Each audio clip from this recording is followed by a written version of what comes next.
Hello സുഹൃത്തുക്കളെ, ഇന്ന് രാത്രി നമ്മളൊരു യുഗത്തിൻ്റെ സന്ധ്യയിലേക്ക് വളരെ പിന്നോട്ട് യാത്ര ചെയ്യുന്നു. നമ്മുടെ കഥ ആരംഭിക്കുന്നത് ഏകദേശം 10,000 വർഷങ്ങൾക്ക് മുമ്പാണ്. നമ്മളിപ്പോൾ കാണുന്ന യൂറോപ്പ് അതേ തെക്കുകിഴക്കൻ യൂറോപ്പായി മാറിയ ഒരു സ്ഥലത്താണ് ഈ കഥ ആരംഭിക്കുന്നത്. ഇന്നത് ആധുനിക തുർക്കിയിലോ ബാൽക്കൻസിലോ എവിടെയോ ആണ്. കുറച്ച് കിലോമീറ്റർ ഹിമാനികൾ ഉരുകുകയോ എടുക്കുകയോ ചെയ്യുന്നു. അന്നോ അത് പൂർണ്ണമായും മറ്റൊന്നായിരുന്നു. ഭൂമിയുടെ മന്ദഗതിയിലുള്ള ഉരുകലിൽ നിന്ന് നദികൾ ഇപ്പോഴും നീരാവിയായി ഒഴുകുന്നതും മാമത്തുകൾ അവരുടെ അവസാന നാളുകളിൽ വിഹരിച്ചിരുന്നതും കട്ടിയുള്ളതും പുരാതനവുമായ ഏതാണ്ട് ജീവനുള്ളതുമായ മഞ്ഞൊടുവിൽ ലോകത്തിന്മേലുള്ള പിടി അഴിഞ്ഞുകൊണ്ടിരിക്കുന്ന ഒരു ദേശം. ഇന്ന് രാത്രി നമ്മുടെ പ്രധാന കഥാപാത്രം അത് ഞാനാണ്. ഞാനത്ര പ്രശസ്തനല്ല. ആർക്കും ഓർമ്മിക്കാൻ കഴിയുന്നിടത്തോളം കാലം ഹിമത്തിന് പിന്നിൽ നടക്കുന്ന ഒരു ഗോത്രത്തിലെ അവസാന വേട്ടക്കാരിൽ ഒരാൾ മാത്രം. നമ്മൾ മാമത്ത് തോലുകളിൽ ഉറങ്ങുന്നു, തീക്കുഴികളിൽ ഋതുക്കൾ എണ്ണുന്നു, കൊത്തിയെടുത്ത കല്ലുകളിലൂടെയും സ്വപ്നങ്ങളിലൂടെയും കഥകൾ പറയുന്നു. എന്നാൽ ഇപ്പോൾ നമുക്കറിയാവുന്ന ലോകം തണുത്തതും പ്രവചനാതീതവുമായ ക്രൂരവുമായ ഒരു അന്തരീക്ഷം നമുക്ക് ചുറ്റും ഉരുകിക്കൊണ്ടിരിക്കുന്നു. അടുത്തതായി എന്താണ് വരുന്നത്? നനഞ്ഞ മണ്ണും അപരിചിതമായ പൂക്കളുടെ ഗന്ധവും അതിനുണ്ട്. സേബർ പല്ലുള്ള പൂച്ചകൾ ഇതുവരെ ചെയ്തതിനേക്കാൾ അത് നമ്മെ ഭയപ്പെടുത്തുന്നു. നിങ്ങൾ കംഫർട്ടബിൾ ആകുന്നതിനു മുമ്പ് വീഡിയോ ലൈക്ക് ചെയ്യാനും സ്ലംബർ സാഗ സബ്സ്ക്രൈബ് ചെയ്യാനും ഒരു നിമിഷമെടുക്കൂ. പക്ഷേ ഞാനിവിടെ ചെയ്യുന്നത് നിങ്ങൾക്ക് ശരിക്കും ഇഷ്ടമാണെങ്കിൽ മാത്രം. ഹേയ്, നിങ്ങളുടെ സ്ഥലവും രേഖാസമയവും കൊമൻറ്റുകളിൽ പോസ്റ്റ് ചെയ്യുമല്ലോ. നിങ്ങൾ എവിടെ നിന്നാണ് കേൾക്കുന്നതെന്നറിയാൻ എനിക്കാഗ്രഹമുണ്ട്. ഇപ്പോൾ ലൈറ്റുകൾ ഡിമ്മ് ചെയ്യൂ. ആ മൃദുലായ ബാക്ക്ഗ്രൗണ്ട് ഹമ്മിങ്ങിനായി ഒരു ഫാൻ ഓൺ ചെയ്യൂ. ഇന്ന് രാത്രിയുടെ യാത്രയിൽ നമുക്കൊരുമിച്ച് സുഖം പ്രാപിക്കാം. പുലർച്ചെ ഞങ്ങൾ തെക്കൂട്ട് നീങ്ങുന്നു. നമ്മുടെ പിന്നിലുള്ള മഞ്ഞുപാളികൾ ഉറക്കത്തിൽ ഞരങ്ങുന്നു. സൂര്യൻ അതിനെ ഉണർത്തുമ്പോൾ പുറന്തോട് പോലുള്ള റാക്കുകൾ പൊഴിക്കുന്നു. വായു പോലും മാറിയിരിക്കുന്നു. ഇപ്പോൾ അത് നനവുള്ളതാണ്. പായലിൻ്റെ ഗന്ധവും നമുക്ക് പേരില്ലാത്ത മധുരമുള്ള എന്തോ ഒന്നിനാലും കനത്തതാണ്. എൻ്റെ കാലുകൾ താഴെ വിണ്ടുകീറുന്ന ഒരു മരവിച്ച കുളത്തിന് മുകളിലൂടെ ഞാൻ കുത്തുന്നു. അതിൻ്റെ മധ്യഭാഗം ചെളികൊണ്ട് വിരിഞ്ഞു നിൽക്കുന്നു. 2 ചന്ദ്രൻ മുമ്പ് പോലും ഇങ്ങനെ സംഭവിച്ചിട്ടില്ല. ഇന്ന് ഞാൻ ആ കൂട്ടത്തെ നയിക്കുന്നു. ഞാൻ ഏറ്റവും ശക്തനായതുകൊണ്ടല്ല, എങ്കിലും ഞാൻ അഭിനന്ദനം സ്വീകരിക്കും. പക്ഷേ നമ്മുടെ സ്കൗട്ടിന് 3 ദിവസം മുമ്പ് കാലിൽ ഒരു പരിക്ക് പറ്റിയതിനാൽ ഞാനിത് ഏറ്റെടുത്തതാണ്. അവനൊരു കാട്ടുപന്നിയെ കുന്തമറിയാൻ നോക്കിയപ്പോഴാണ്. അത് ചെളിയും 2 ക്ലെവർ ബേർഡ്സും മുകളിലുള്ള ഒരു വെറും പാറക്കെട്ടുമായിരുന്നു. അവൻ്റെ ഏറ്റവും മികച്ച സമയമായിരുന്നില്ല അത്. എൻ്റെ പിന്നിൽ ഗോത്രത്തിലെ ബാക്കിയുള്ളവർ നിശബ്ദമായി നടക്കുന്നു. ഓരോരുത്തരും തങ്ങൾക്ക് കഴിയുന്നതെല്ലാം കൊണ്ടുവരുന്നു. പുകയുന്ന മീൻകവണകൾ, തീക്കല്ലിൻ്റെ കെട്ടുകൾ, മാമത്ത് തൂലിൻ്റെ കുറച്ച് കഷ്ണങ്ങൾ. തൻ്റെ ആദ്യത്തെ വില്ലിൽ ഇപ്പോഴും അഭിമാനിക്കുന്ന എൻ്റെ ഇളയ സഹോദരൻ ഓരോ ചവിട്ടിൽ വീപ്പിലും ഒരു ഋതം മൂങ്ങുന്നുണ്ട്. ഇന്ന് രാത്രി ഞാൻ എൻ്റെ സ്വപ്നങ്ങളിൽ കേൾക്കാൻ പോകുന്ന ഒരു രാഗം. ഇനി തുടരാനൊരു മാമത്ത് പാതയില്ല, ചെളിയും ഓർമ്മയും മാത്രം. മാമത്തുകൾ നമ്മളെ വിട്ടുപോവുകയാണെന്ന് പറയുന്നു. മരിക്കുന്നില്ല. മണ്ണിപ്പോഴും കേൾക്കുന്ന ഒരു തണുത്ത സ്ഥലത്തേക്ക് നടക്കുന്നു. എന്തായാലും മൂപ്പന്മാർ മന്ത്രിക്കുന്നത് അതാണ്. എനിക്ക് തോന്നുന്നത് അവർ പോയി എന്നാണ്. വളരെ കഠിനമായി വേട്ടയാടപ്പെട്ടു, വളരെ വേഗത്തിൽ പട്ടിണിയടിച്ചു. ഹിമപൂച്ചകൾ പോലും നിശബ്ദരായി. ഒരിക്കൽ നമ്മൾ ഐസിലൊരു പുതിയ കൈപ്പാഞ്ഞ് കണ്ടെത്തി. ആ രാത്രിയിൽ നമ്മുടെ തീ അല്പം ഉയരത്തിൽ സ്ഥാപിച്ചു. ഇപ്പോൾ ഒന്നുമില്ല. പുതുതായി ജനിച്ചതും ഇതിനകം വന്യവുമായ കാടുകൾ അവരുടെ കഥകൾ മുഴുവൻ വിഴുങ്ങി. ഉച്ചകഴിഞ്ഞ് നമ്മളൊരു വിളൽ വീണ് കൽത്തകടിയിൽ തമ്പടിക്കുന്നു. ധാതുക്കളുടെയും ഖേദത്തിൻ്റെയും രുചിയുള്ള ഒരു തുള്ളി വെള്ളം അവിടെ നിന്ന് ഒഴുകുന്നു. നമ്മൾ മാമത്തിൻ്റെ കണ്ണുനീർ കുടിക്കുകയാണെന്ന് എൻ്റെ അമ്മ തമാശ പറയുന്നു. ഞാൻ ചിരിക്കുന്നു. പക്ഷേ കാലാവസ്ഥ കംഫർട്ടബിളായി തോന്നാൻ വളരെ ചൂടാണ്. തീക്ക് ചുറ്റും മൂപ്പന്മാർ വഴികളെക്കുറിച്ച് തർക്കിക്കുന്നു.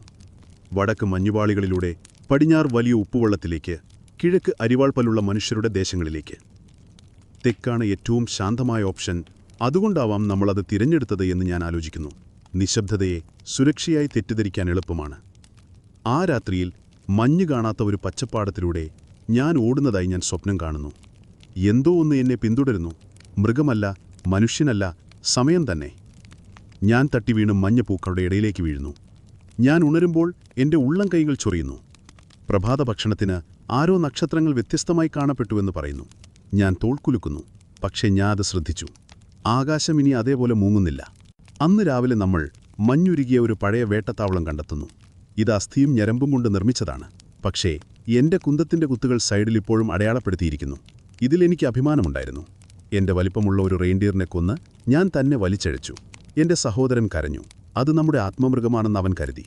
ഞാനിപ്പോഴും അതിനെക്കുറിച്ച് കളിയാക്കുന്നു. ഇപ്പോൾ ആ റെയിൻഡിയർ ആത്മാവ് വേട്ടയാടാൻ ഒരു പുതിയ ഗോത്രത്തെ കണ്ടെത്തിയിരിക്കാം. ജീവൻ കൊണ്ട് ആർത്തുല്ലസിക്കുന്ന തണുത്തുറഞ്ഞ അരുവിങ്ങളെ മറികടക്കുന്നു ഞങ്ങൾ. പക്ഷികൾ തിരിച്ചുവന്നു. നീണ്ട കാലുകളും ഓറഞ്ച് കഴുത്തുമുള്ള വിചിത്രമായവ. അതിലൊന്ന് എന്റെ സഹോദരന്റെ ബൂട്ട്ലേസുകൾ കൊത്തുന്നു. അതൊരു ശകുനമാണെന്ന് അവൻ കരുതുന്നു. ഉണങ്ങിയ ഈലിന്റെ ഗന്ധം അവന് തോന്നുന്നു. പ്ലീസ്റ്റോസീനിന്റെ അവസാനം വലിയ കാലാവസ്ഥാ വ്യതിയാനത്തിന്റെ ഒരു സമയമായിരുന്നുവെന്ന് മുഖ്യധാര ചരിത്രകാരന്മാർ പറയുന്നു. വർദ്ധിക്കുന്ന താപനിലകൾ വലിയ മെഗാഫോണയുടെ വംശനാശത്തിന് കാരണമായെന്നും. മോസ്റ്റ് ഗോത്രങ്ങളും എഴുതിയ കഥകൾ അവശേഷിച്ചില്ല. അസ്ഥികളും ഉപകരണങ്ങളും മാത്രം. പക്ഷേ ഞാൻ നിങ്ങളോടിത് പറയാം. ശാസ്ത്രം എന്തു പറഞ്ഞാലും അത് പരിപൂർണമായും വ്യക്തിപരമാണെന്ന് തോന്നി. ലോകം നമ്മളെ പിന്നിലാക്കി പോകുന്നതുപോലെ. നിശബ്ദമായി, പക്ഷേ മനഃപൂർവ്വം. തകർന്നു വീഴുന്ന ഒരു വരിമ്പിലൂടെ ഞങ്ങൾ കടക്കുമ്പോൾ കല്ലിൽ കുത്തിയെടുത്ത എന്തോ ഒന്ന് ഞാൻ കാണുന്നു. ഒരു സർപ്പിളം. നമ്മുടേതല്ല, എനിക്കറിയില്ല. അത് വളരെ മിനുസമുള്ളതും വളരെ മനഃപൂർവ്വമുള്ളതാണ്. മറ്റുള്ളവർ അത് കാണുന്നില്ല, പക്ഷേ എനിക്കത് കാണാൻ കഴിയും. നമ്മൾ മാറിയതിനു ശേഷവും അത് എന്നോട് വളരെ കാലം നിലനിൽക്കും. ആ രാത്രിയിൽ ആഴ്ചകൾക്ക് ശേഷമാണ് ആദ്യമായി മഴ പെയ്യുന്നത്. ചൂടുള്ള മഴ, പുതിയ ഭൂമിയുടെ ഗന്ധവും മഞ്ഞം മാമത്തുകൾ, രക്തം വാർന്നെടുത്ത് വിരിഞ്ഞു നിൽക്കുന്ന കാട്ടുപൂക്കളും കൊണ്ട്. ചൂടുള്ള മഴയ്ക്ക് ശേഷമുള്ള പ്രഭാതത്തിൽ ഞങ്ങൾ നിശബ്ദതയിലേക്കുണരുന്നു.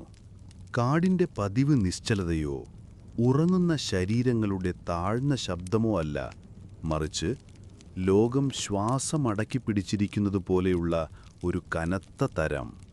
ഞങ്ങൾ പതുക്കെ ക്യാമ്പ് താഴേക്കിറങ്ങുന്നു. ആരും അധികം സംസാരിക്കുന്നില്ല. നനഞ്ഞ വായുവിൽ തീയുടെ കനലുകൾ ഇളകിമറിയുന്നു. തോലുകൾ ശരിയായി ഉരുളാൻ കഴിയാത്തത്ര നനഞ്ഞിരിക്കുന്നു. എൻ്റെ സഹോദരൻ 2 തവണ തുമ്മുന്നു. തുടർന്ന് ഇന്നലെ കണ്ട പക്ഷികൾ അവനെ ശപിച്ചു. അവൻ പകുതി തമാശ പറയുകയാണ്, പക്ഷെ നാം എല്ലാവരും അല്പം അസ്വസ്ഥരാണ്.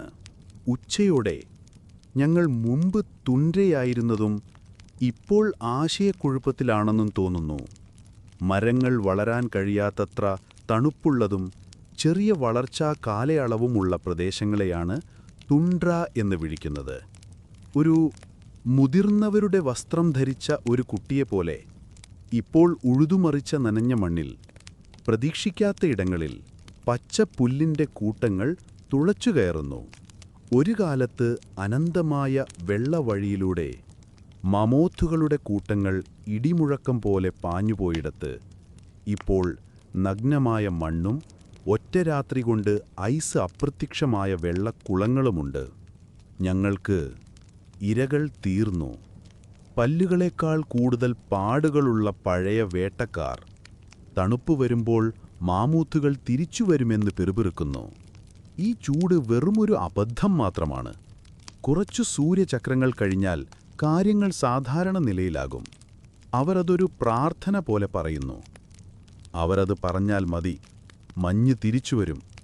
കല്ലിൽ ഉരയുന്ന കൊമ്പുകളുടെ ശബ്ദവും ഭാഷയേക്കാൾ പഴക്കമുള്ള എന്തിൻ്റെയും കനത്ത ശ്വാസോച്ഛ്വാസവും കേട്ട് നമ്മൾ ഉണരും.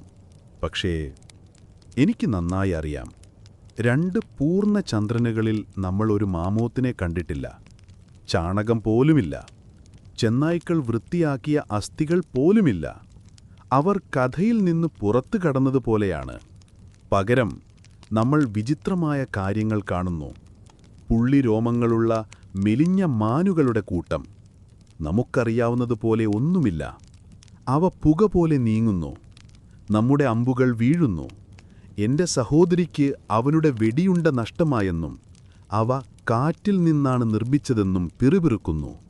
ഈ ദ്രുതഗതിയിലുള്ള വംശനാശത്തിനു കാരണം കാലാവസ്ഥാ വ്യതിയാനം മൂലമാണോ അതോ മനുഷ്യൻ്റെ അമിത വേട്ട മൂലമാണോ എന്ന് ചരിത്രകാരന്മാർ ഇപ്പോഴും വാദിക്കുന്നു. പക്ഷേ ഞാൻ നടക്കുന്നിടത്ത് നിന്നാണ് കാരണം എന്നത് പ്രശ്നമല്ല. ഫലം ഒന്നുതന്നെയാണ്: വിശന്ന വയറുകളും ചുരുങ്ങുന്ന ഭാപടങ്ങളും. നദിക്കരയിൽ ഞങ്ങളൊരു പാത കണ്ടെത്തുന്നു. ആഴമേറിയതും പുതുമയുള്ളതും എന്നാൽ അപരിചിതവുമാണ്. ഒരു മാമോത്തല്ല, ചെന്നായല്ല, നഖങ്ങളുടെ പാടുകൾ വളരെ നീളമുള്ളതാണ്. എന്റെ സഹോദരൻ ഒരു വടികൊണ്ട് അതിനെ കുത്തിപ്പിടിച്ച് പരിഭ്രാന്തി കാണിക്കുന്നില്ല എന്ന് നടിക്കുന്നു. മുമ്പ് ഞങ്ങൾ വേട്ടയാടിയിട്ടുള്ള എന്തിനോടും അതിനെ എന്റെ മനസ്സിൽ പൊരുത്തപ്പെടുത്താൻ ഞാൻ ശ്രമിക്കുന്നു. എനിക്ക് സങ്കൽപ്പിക്കാവുന്ന ഏറ്റവും അടുത്തത് ഒരു ഗുഹകരടിയെ എന്നായിരുന്നു. പക്ഷേ അത് വലുതാണ്. ചിലപ്പോ കൂടുതൽ വിശക്കുമുണ്ടാകാം. 35-ാമത്തെ വയസ്സിൽ അതൊരു പ്രേതമാണെന്ന് മുതിർന്നവർ പറയുന്നു. അവർ തമാശ പറയുകയാണെന്ന് ഞാൻ കരുതുന്നില്ല. ആ രാത്രിയിൽ ഞങ്ങൾ തീയിനു ചുറ്റുമിരുന്ന് മുൻകാലത്തെക്കുറിച്ച് സംസാരിക്കുന്നു. ഏതാണ്ട് അന്ധയും ഏതാണ്ട് അസ്ഥികൂടവുമുള്ള ഞങ്ങളുടെ കൂട്ടത്തിലെ ഏറ്റവും പ്രായമുള്ള സ്ത്രീ ലോകം മഞ്ഞും തീയും മാത്രമായിരുന്നതിനെക്കുറിച്ചും മൃഗങ്ങൾ നമ്മുടെ നാവ് സംസാരിച്ചതിനെക്കുറിച്ചും ഒരു കഥ പറയുന്നു. ഒരിക്കൽ ഒരു മാമോത്ത് നണ്ടം കണ്ടതായി അവൾ പറയുന്നു. ചവിട്ടുക മാത്രമല്ല, നണ്ടം ചെയ്യുക. അവളുടെ ആദ്യത്തെ രക്തചന്ദ്രന് ശേഷം പൂർണ്ണമായി തുമ്പിക്കൈ കൊണ്ടാടുന്ന ആഘോഷം. എന്റെ സഹോദരൻ മൂക്കിൽ കുരക്കുന്നു. ഒരു കാര്യം തെളിയിക്കാൻ അവൾ നമ്മളെല്ലാവരെയും അതിജീവിച്ചെന്നു വരാം. ആ മട്ടിൽ അവൾ അവനെ നോക്കുന്നു. ഞങ്ങൾ പതുക്കെ ഉറങ്ങാൻ പോകുന്നു. തീ മൂളുന്നു. ആരുടെയോ വയറ് മുറളുന്നു. രാത്രിയിൽ പ്രാണികളുടെ മൂളൽകൾ നിറഞ്ഞിരിക്കുന്നു. കഴിഞ്ഞ വർഷം ഇവിടെയില്ലാത്ത പുതിയ ചെറിയ വസ്തുക്കൾ. ഞാൻ പ്രഭാതത്തിനു മുമ്പ് ഉണരുന്നു. ചൂടുണ്ടായിരുന്നിട്ടും തണുത്തുറഞ്ഞു. ഉറങ്ങുന്ന ശരീരങ്ങളുടെ വട്ടത്തിനു പുറത്തൊരു ശബ്ദം. കൃത്യമായി കാൽപ്പാടുകളല്ല, കൂടുതൽ ശ്വസിക്കുന്നതുപോലെ കനത്ത നനഞ്ഞ ശ്വാസം. അടുത്ത്. ഞാൻ അനങ്ങുന്നില്ല. ഞാൻ ശ്രദ്ധിക്കുന്നു. അത് വളരെ നേരം നീണ്ടു നിൽക്കുന്നു. ഞാൻ അവസാനം എഴുന്നേൽക്കുമ്പോൾ വായു വീണ്ടും ശൂന്യമാണ്. അതെന്തായിരുന്നാലും മാറി, അല്ലെങ്കിൽ ചിലപ്പോൾ അതൊരിക്കലും മാറിയിട്ടില്ലായിരിക്കാം. ഇവിടെ പറയാൻ പ്രയാസമാണ്. ഐസ് ഉരുകുന്നുണ്ടാകാം, പക്ഷേ ഇരുട്ടു മാറിയിട്ടില്ല.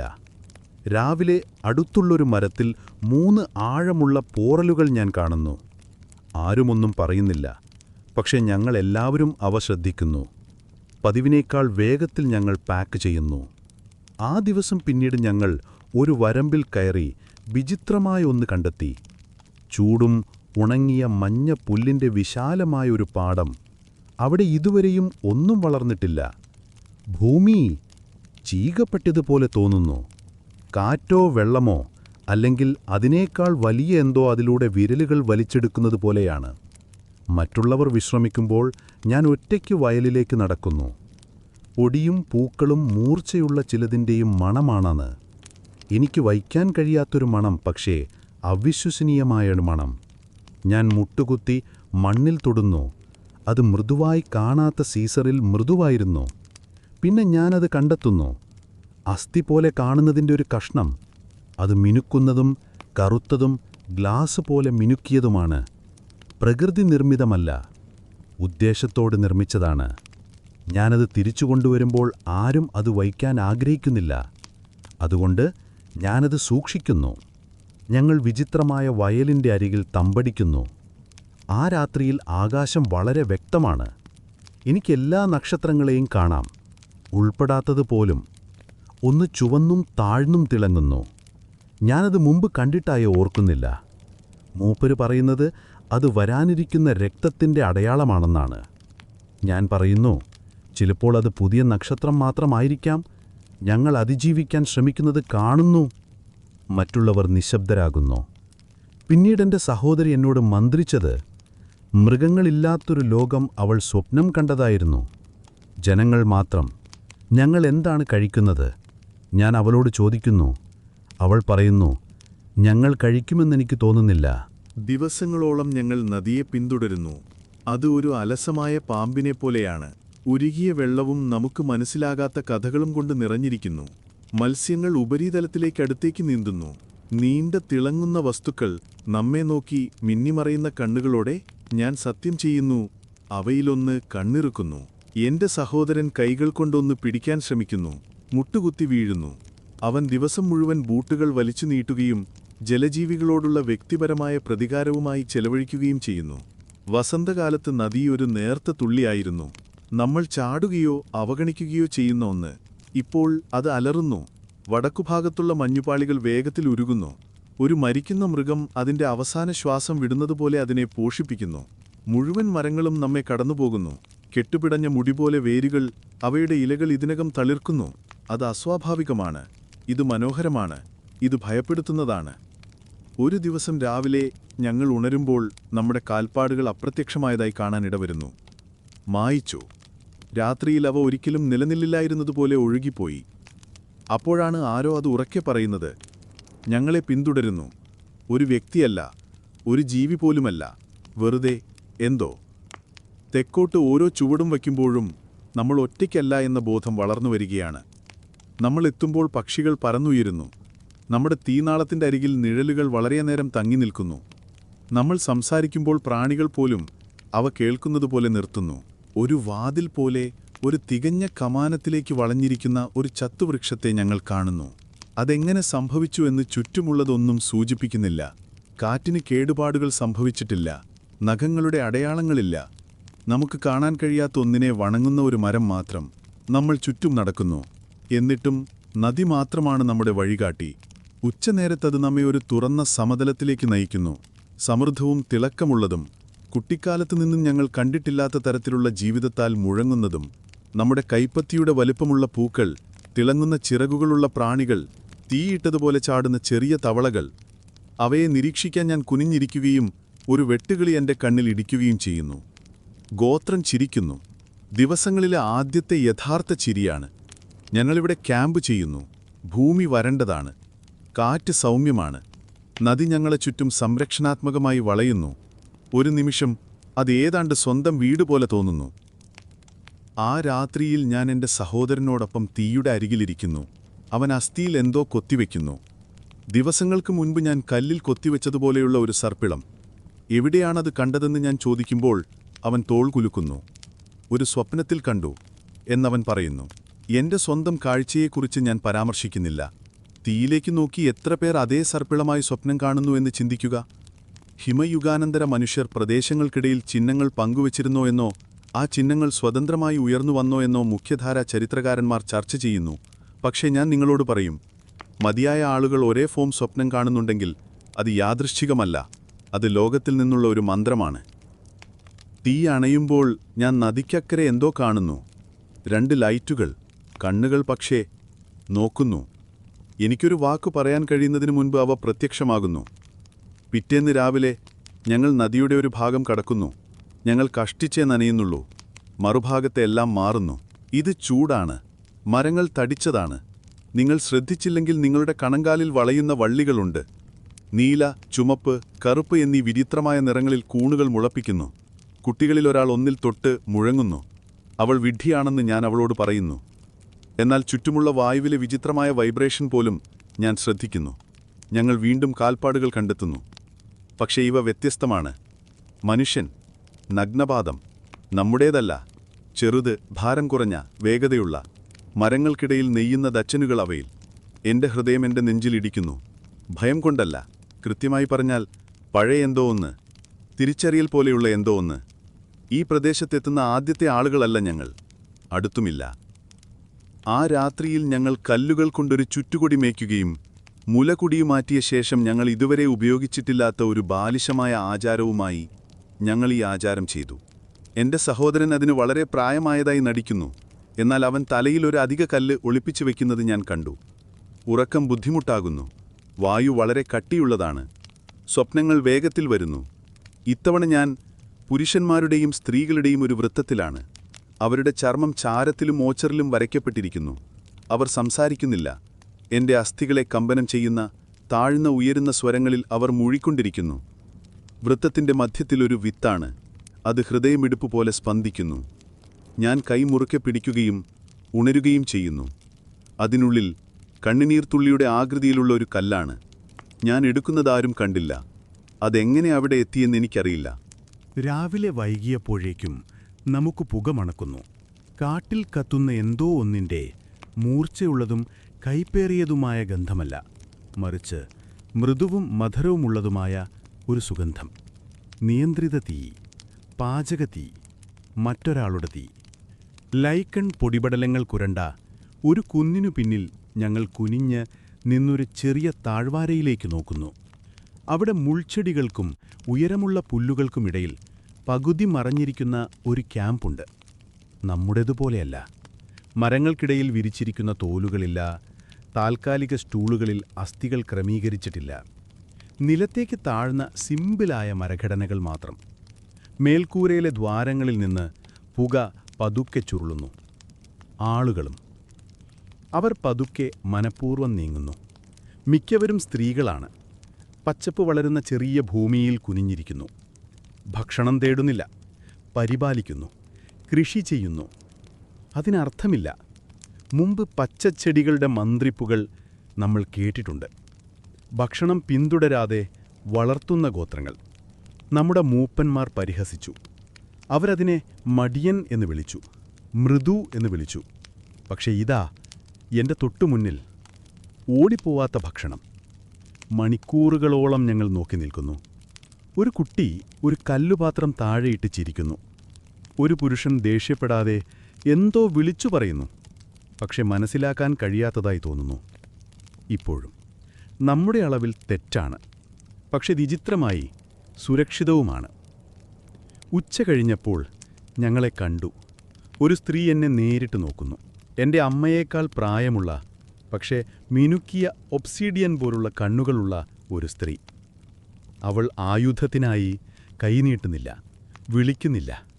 അവൾ തലചരിച്ചുകൊണ്ട് മുന്നോട്ട് വരുന്നു. അവൾ ഞങ്ങളെ പ്രതീക്ഷിച്ചിരുന്നതുപോലെ. പിന്നെ അവൾ അവളുടെ ചെടികളിലേക്ക് മടങ്ങുന്നു. സൂര്യാസ്തമയം വരെ ഞങ്ങൾക്ക് അടുക്കാൻ ധൈര്യം വേണം. അവൾ ഞങ്ങളെ പകുതി ദൂരം കണ്ടുമുട്ടുന്നു. അവളുടെ മുടി ചായം പൂശിയ പുറന്തൊലിയുടെ വരകൾ കൊണ്ട് നെയ്തതാണ്. അവളുടെ ചർമ്മം ചാരത്തിൻ്റെയും ഔഷധങ്ങളുടെയും മണമുള്ളതാണ്. അവൾ നമ്മുടെ നാവ് കൃത്യമായി സംസാരിക്കുന്നില്ല, പക്ഷെ അവൾ മനസ്സിലാക്കുന്നു. ആംഗ്യങ്ങൾ, ഭാവങ്ങൾ, ഒരു ഡ്രമ്മിന് ചുറ്റുമുള്ള തോലുപോലെ ആളുകൾക്കിടയിൽ നിശബ്ദം നീണ്ടുനിൽക്കുന്ന രീതി. അവൾ എൻ്റെ അടുത്തേക്ക് കൈ നീട്ടുന്നു.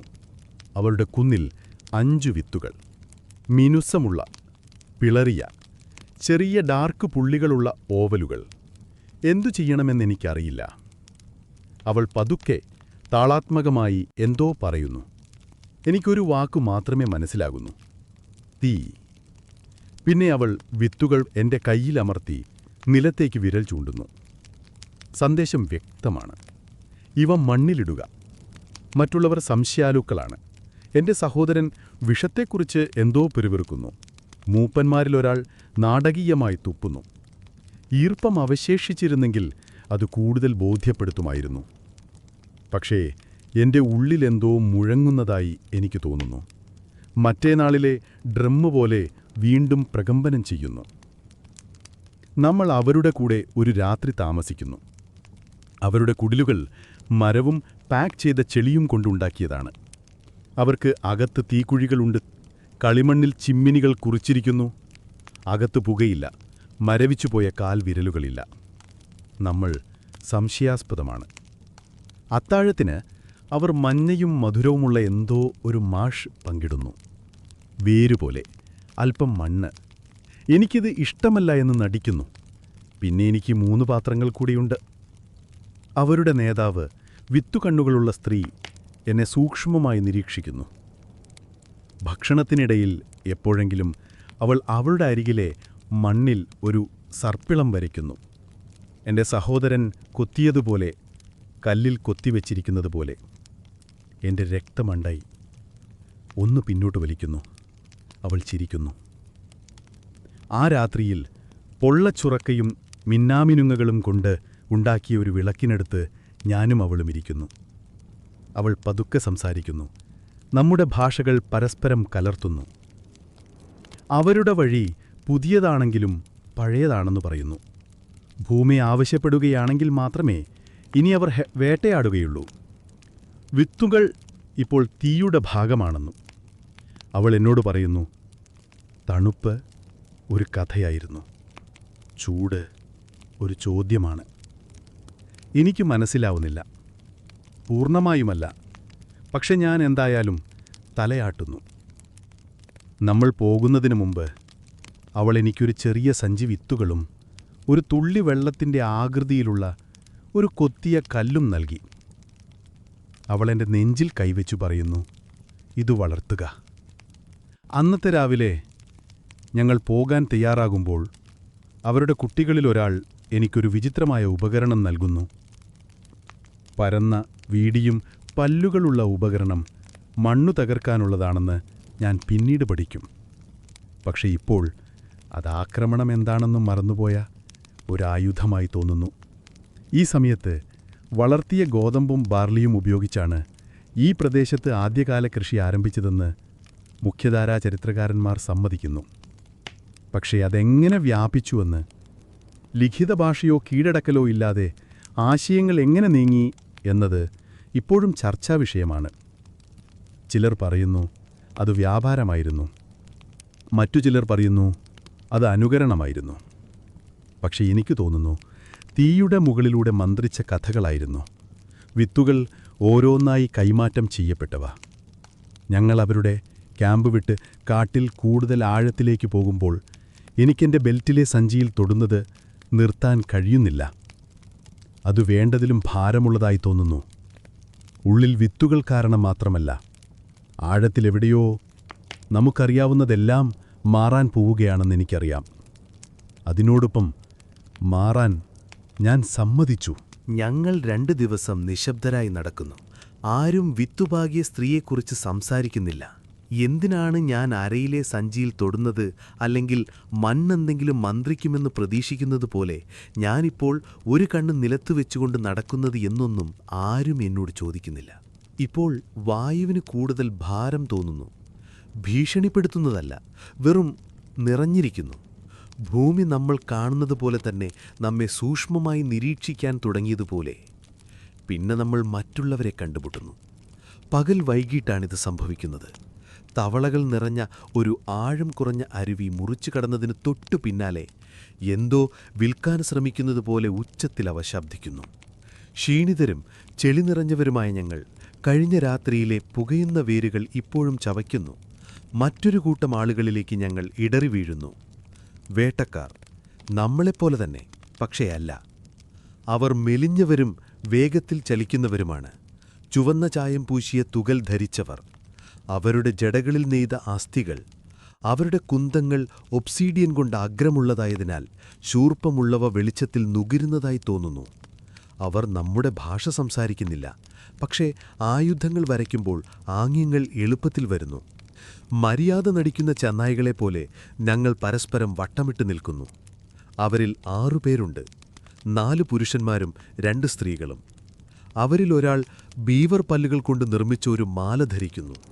ഞാനത് തുറിച്ചു നോക്കാതിരിക്കാൻ ശ്രമിക്കുന്നു. എൻ്റെ സഹോദരൻ തീർച്ചയായും അത് തുറിച്ചു നോക്കുന്നു. ആ മനുഷ്യൻ ശ്രദ്ധിക്കുന്നു. അവിടെയാണ് കുഴപ്പം ആരംഭിക്കുന്നത്. അവർ ഞങ്ങളെ ഒരു വിരുന്നിനംക്ഷിക്കുന്നു. ഇത് കൂടുതലൊരു പ്രാദേശിക മര്യാദയാണ്. ഞങ്ങളോടൊപ്പം കഴിക്കൂ, ഞങ്ങൾ നിങ്ങളെ കൊല്ലില്ല, അതാണ് ഊഷ്മളമായ ആതിഥേയം. അങ്ങനെ ഞങ്ങൾ ചെയ്യുന്നു. അവരുടെ അഗ്നികുണ്ഡം കുഴിച്ചിട്ടിരിക്കുന്നു. അപരിചിതമായ ചിഹ്നങ്ങളിൽ കൊത്തിയെടുത്ത മിനുസമുള്ള കല്ലുകൾ കൊണ്ട് ചുറ്റപ്പെട്ടു. അതിന്മേൽ വറക്കുന്ന മാംസം, ഉപ്പിൽ മുക്കിയ സ്വർഗത്തിൻ്റെ ഗന്ധം. ആരോ കൊമ്പുകൊണ്ട് നിർമ്മിച്ച ഒരു പാത്രത്തിൽ പുളിപ്പിച്ച പാനീയം നൽകുന്നു. ഞങ്ങൾ കുടിക്കുന്നു. അത് വഞ്ചന പോലെ കത്തുന്നു, പക്ഷേ ഒരു താരാട്ടുപോലെ നെഞ്ചിൽ തങ്ങി നിൽക്കുന്നു. എൻ്റെ അമ്മ മന്ത്രിക്കുന്നു, "അധികം സുഖമായിരിക്കരുത്." ഞാൻ തലയാട്ടുന്നു. അപ്പോൾ ആരോ ബീവർ തൊലി പുറത്തെടുക്കുന്നു. അത് ദാഢമായത്, തിളക്കമുള്ളത്, ഏതാണ്ട് വളരെ മികച്ചതും. പല്ലിൻ്റെ മാല ധരിച്ച ആൾ അതൊരു വഴിപാട് പോലെയാണ് വയ്ക്കുന്നത്. അയാൾ നേരിട്ടെൻ്റെ സഹോദരനെ നോക്കുന്നു. മോശമാശയം. കഴിഞ്ഞ ശൈത്യത്തിൽ ഒരു കൊടുങ്കാറ്റിൽ എൻ്റെ സഹോദരൻ ഉറങ്ങുന്ന ഒരേയൊരു തൊലി നഷ്ടപ്പെട്ടു. മറഞ്ഞു നിലച്ചായിരുന്നു. അന്നു മുതൽ ബീവർ രോമങ്ങളോട് അവന് വിചിത്രമായൊരു ഭ്രമം തോന്നിയിട്ടുണ്ട്. അത് തീയേക്കാൾ ചൂടാണെന്ന് അവൻ അവകാശപ്പെടുന്നു. ഒരു പെർഫെക്റ്റ് ഒന്ന് കയ്യിൽ കിട്ടിയാൽ ഒരിക്കൽ പോലും അയാൾ ഇനി ഒരിക്കലും പരാതിപ്പെടില്ല. സ്വാഭാവികമായും അയാൾ കൈനീട്ടുന്നു. അതെടുക്കാൻ വേണ്ടിയല്ല, തൊടാൻ വേണ്ടി മാത്രം. പക്ഷേ ചില ഭാഷകളിൽ അത് മോഷണത്തിന് തുല്യമാണ്. മാല ധരിച്ച ആൾ മുറുമുറുപ്പോടെ എൻ്റെ സഹോദരനെ പിന്നിലേക്ക് തള്ളുന്നു.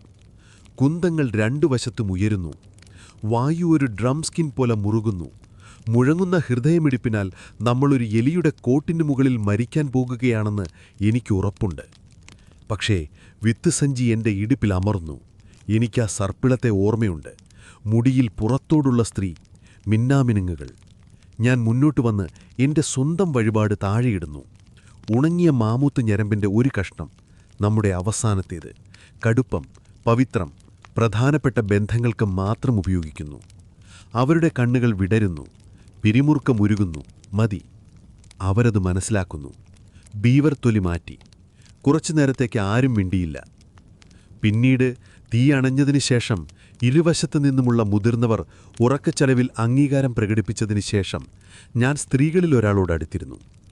അവൾ പ്രായമുള്ളവളാണ്. അവളുടെ കവിളികളിൽ വെള്ളവരകളും പൂമ്പഴിക്കടയിലെയുമുള്ള വിരലുകൾ നിർത്താതെ ചലിക്കുന്നു. അവൾ സംസാരിക്കുമ്പോൾ എന്നെ നോക്കുന്നില്ല. പക്ഷേ അവളുടെ വാക്കുകൾ മന്ദമായിരുന്നു, മനഃപൂർവ്വമായിരുന്നു. ആരോ ഒരു പഴയ ഭാഷയിൽ ശ്രമിക്കുന്നത് പോലെ. അവർ അതേ അടയാളങ്ങൾ കണ്ടിട്ടുണ്ടെന്ന് അവൾ എന്നോട് പറയുന്നു. അപ്രത്യക്ഷമാകുന്ന ഇര, ഉരുകുന്ന മഞ്ഞ്, ഒരിക്കലില്ലാതിരുന്നിടത്ത് വളരുന്ന വയലുകൾ. അവരുടെ ഗോത്രം അതിനെ രണ്ടാം തീയെന്ന് വിളിക്കുന്നു. ലോകത്തെ ചൂടാക്കൽ. ആഴ്ചകൾക്ക് മുൻപ് അവർ മറ്റൊരു കൂട്ടത്തെ കണ്ടുമുട്ടിയിരുന്നെന്ന് അവൾ പറയുന്നു. അവർക്കും വിത്തുകളുണ്ടായിരുന്നു. പക്ഷേ അവർ ശപിക്കപ്പെട്ടവരാണെന്ന് കരുതി ഭയന്ന് അവരെ കുഴിച്ചിട്ടു. നട്ടതിനു ശേഷം ഒരാൾ മരിച്ചു. അത് വിത്തായിരുന്നോ മണ്ണായിരുന്നോ യാദൃഷ്ടികമായിരുന്നു. ആർക്കും അറിയില്ല. പക്ഷേ ഭയം തീയേക്കാൾ വേഗത്തിൽ പടരുന്നു. അവൾ അടുത്തു ചാഞ്ഞു നിന്ന് പറയുന്നു, നിലം മാറിക്കൊണ്ടിരിക്കുന്നു. എല്ലാവർക്കും അതിൽ നടക്കാൻ കഴിയില്ല. പ്രത്യേകിച്ച് വിഭവ ദൗർലഭ്യ സമയത്ത് ആദ്യകാല മനുഷ്യഗ്രൂപ്പുകൾ എങ്ങനെയാണ് പ്രദേശങ്ങൾ ചർച്ച ചെയ്തതെന്ന് മുഖ്യധാരാ പുരാവസ്തു ഗവേഷകർക്ക് വളരെ കുറച്ചേ അറിയൂ. ചിലർ വ്യാപാരം സമാധാനപരമായിരുന്നു എന്ന് അഭിപ്രായപ്പെടുന്നു. സംഘർഷം അനിവാര്യമായിരുന്നുവെന്ന് മറ്റു ചിലർ വിശ്വസിക്കുന്നു. ഇന്ന് രാത്രി 2 സത്യങ്ങളും ഒരേ ജ്വാലയിൽ മിന്നിമറിയുന്നത് ഞാൻ കാണുന്നു.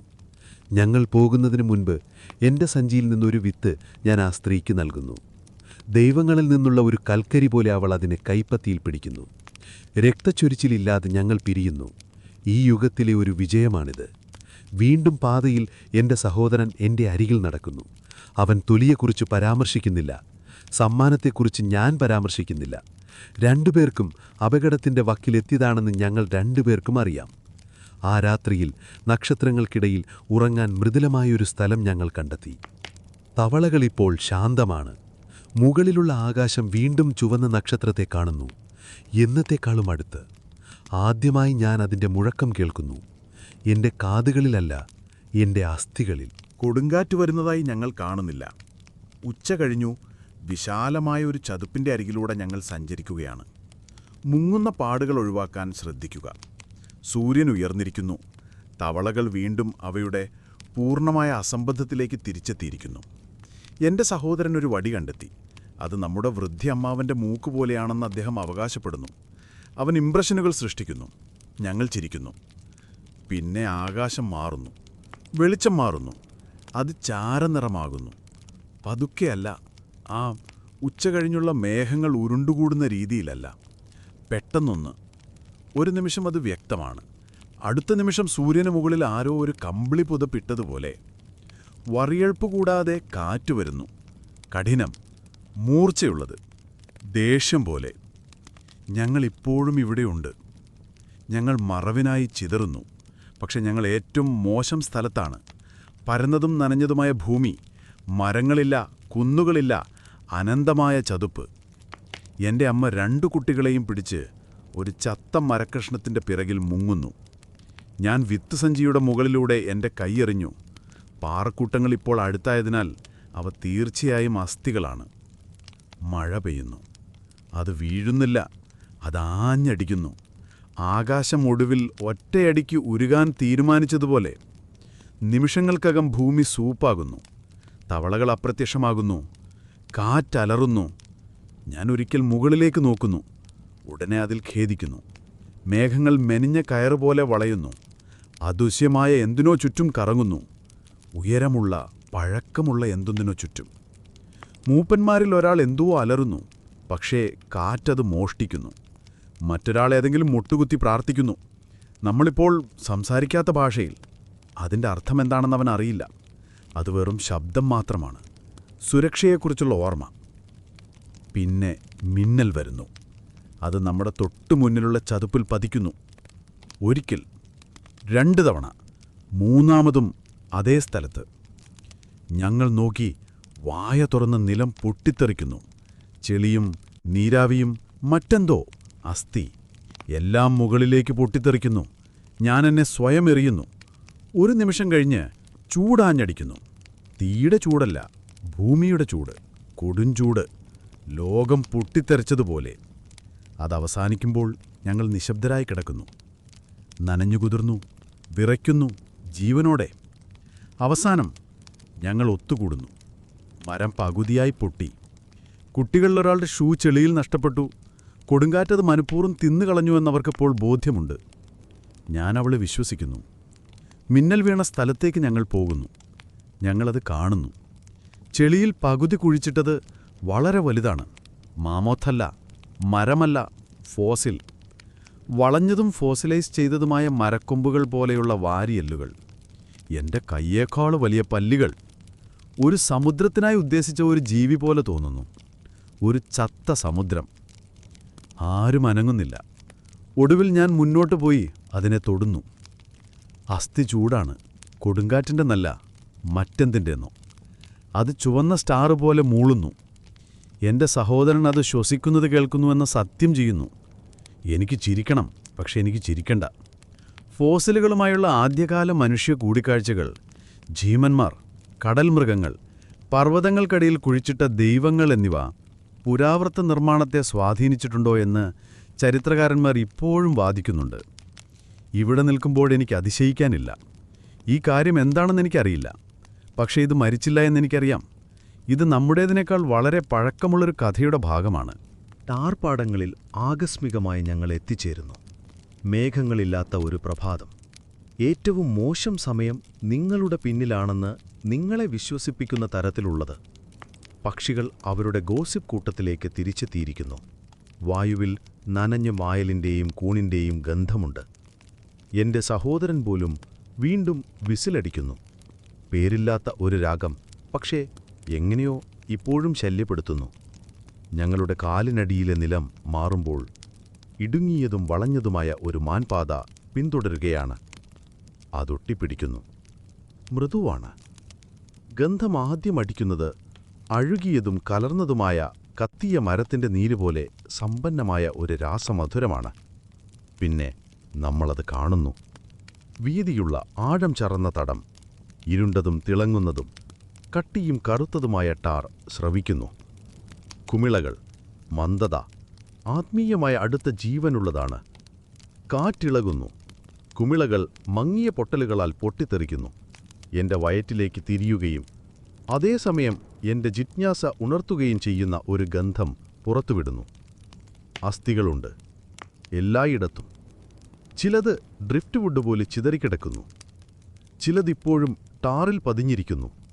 പുറത്തേക്ക് ഇഴയാൻ ശ്രമിക്കുന്നതുപോലെ പകുതി മുങ്ങി. ഇവിടെ ഒരു കാലിൻ്റെ അസ്ഥി, അവിടെ ഒരു വളഞ്ഞ കൊമ്പർ. തലയോട്ടികൾ, വളരെയധികം തലയോട്ടികൾ. മാൻ, ചൊന്നകൾ, ഒരു കരടിയുടെ വലിപ്പമുള്ള ഒന്നിനതുപോലെ തോന്നിക്കുന്നു. എല്ലാറ്റിനും നടുവിൽ ഒരു മാമോത്ത് അസ്ഥികൂടം നിൽക്കുന്നു.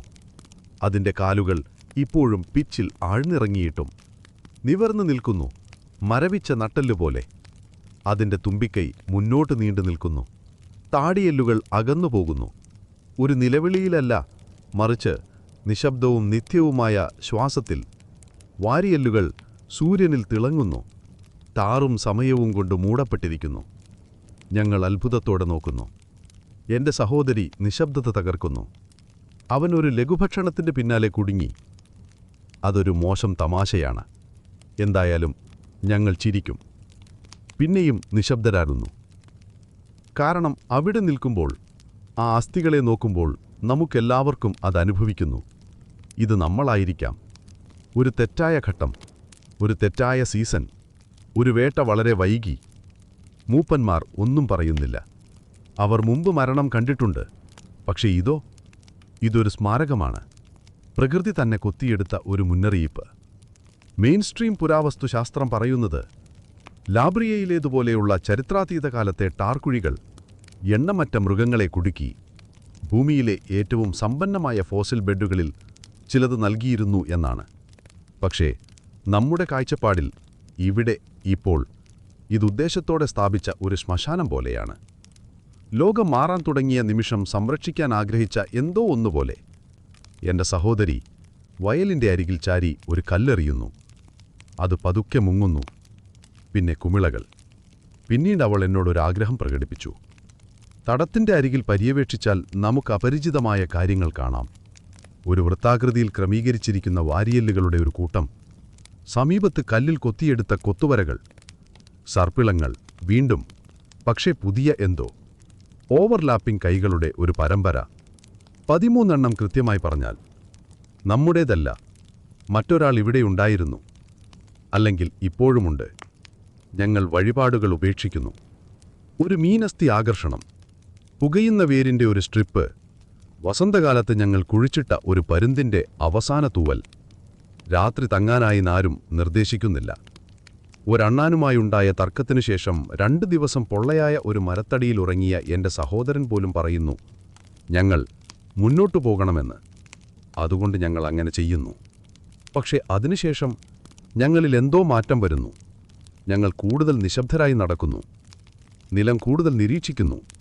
കുട്ടികൾ തോളിൽ കയറി സവാരി ചെയ്യാൻ ആവശ്യപ്പെടുന്നത് നിർത്തുന്നു. വായുവിനെ കൂടുതൽ ഭാരം തോന്നുന്നു. ഭീഷണിയുടെയല്ല, ഓർമ്മിപ്പിക്കലൂടെ. ആ രാത്രിയിൽ ടാർപാടങ്ങളിൽ നിന്ന് വളരെ അകലമില്ലാത്ത ഒരു തോട്ടത്തിൽ ഞങ്ങൾ തമ്പടിക്കുന്നു. തീ ചെറുതാണ്. ഞങ്ങൾ പാടുന്നില്ല. ഞാൻ വെട്ടുമാറിയിരുന്ന് വിത്ത് സഞ്ചി എൻ്റെ വിരലുകൾക്കിടയിൽ ഉരുട്ടുന്നു. ഞാൻ നിൽക്കുന്ന മാമൂത്തിനെക്കുറിച്ചാണ് ചിന്തിക്കുന്നത്. അതിൻ്റെ മുഖത്തെ ഭാവം ഭയമല്ല, കൃത്യമായി പറഞ്ഞാൽ വേദന പോലുമല്ല, രാജി.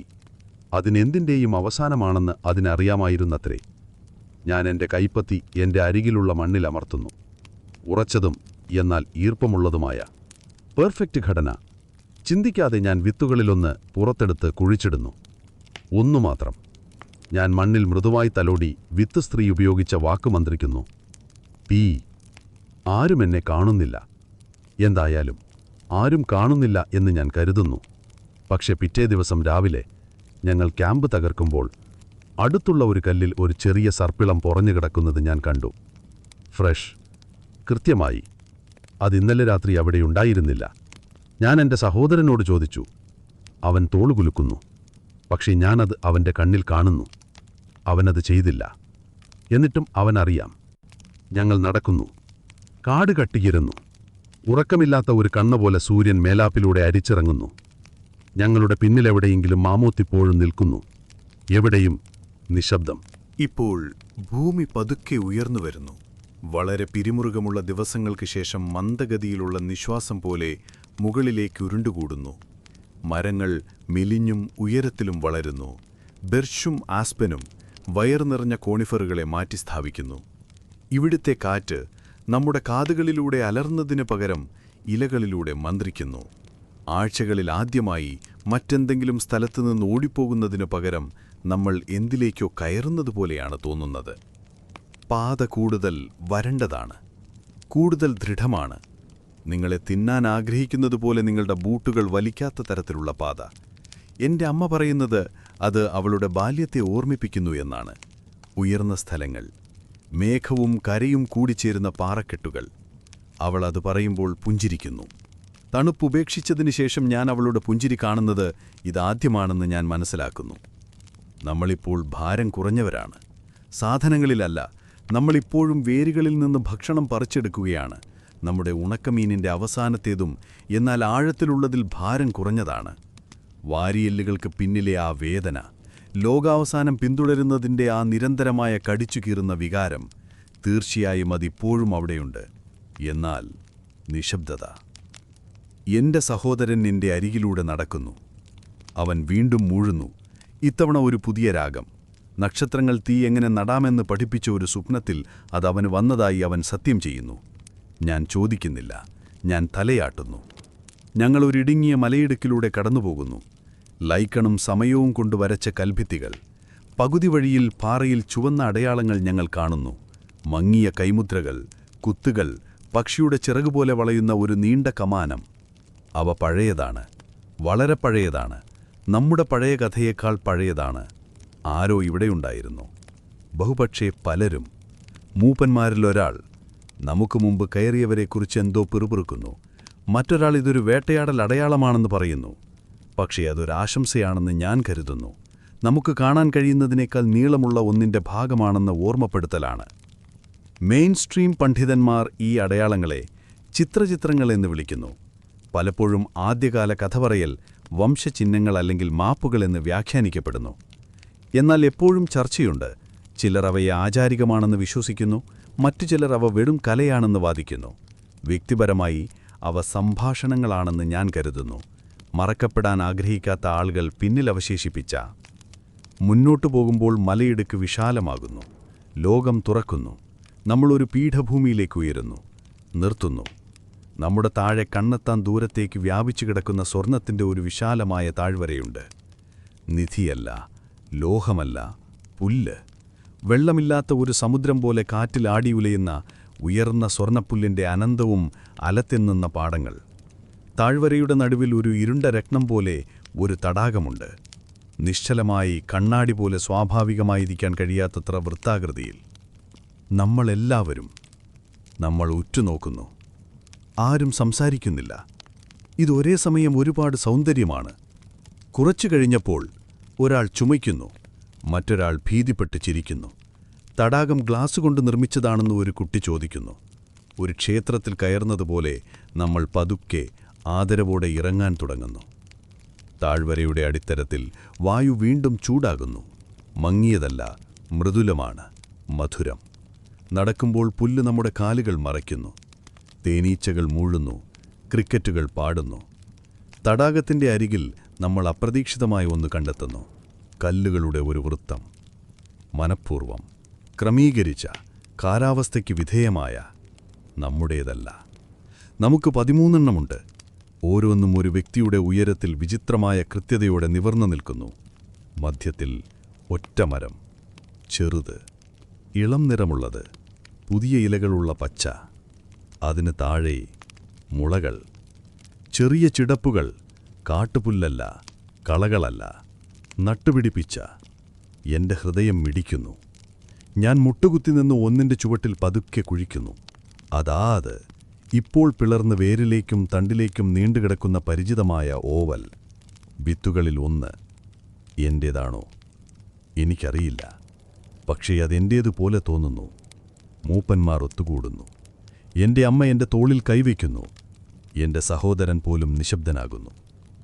വായു നമ്മുടെ ചുറ്റുമുള്ള സ്വർണ്ണക്കടലിനെ ഇളക്കുന്നത് നോക്കി നമ്മൾ മണിക്കൂറുകളോളം തടാകക്കരയിലിരിക്കുന്നു. ആ രാത്രി നമ്മൾ കൽവൃത്തത്തിൽ തമ്പടിക്കുന്നു. ചിലരതിനെ മണ്ടത്തരമെന്ന് വിളിക്കുന്നു, മറ്റു ചിലർ അതിനെ പവിത്രമെന്ന് വിളിക്കുന്നു. അതെന്താണെന്നെനിക്ക് പ്രശ്നമല്ല. ഇതൊരു തുടക്കം പോലെ തോന്നുന്നു. ആ വൈകുന്നേരം ഞാൻ ബാക്കിയുള്ള വിത്തുകളെടുത്ത് ഒരു വരയിൽ കുഴിച്ചിടുന്നു. 7 വിത്തുകൾ, 7 ചെറിയ വാഗ്ദാനങ്ങൾ. ഞാൻ ഓരോരുത്തരോടും മന്ത്രിക്കുന്നു. ഇത്തവണ ഞാൻ തീ എന്ന വാക്ക് ഉപയോഗിക്കുന്നില്ല. ഞാൻ പ്രത്യാശ ഉപയോഗിക്കുന്നു. എന്നിട്ടും അവർ എന്നെ ശ്രദ്ധിക്കുന്നതായി ഞാൻ തോന്നുന്നു. ആ രാത്രി ഞാൻ വേരുകളെക്കുറിച്ച് സ്വപ്നം കാണുന്നു. താഴേക്ക് വളരുന്നതല്ല, മറിച്ച് മുകളിലേക്ക്.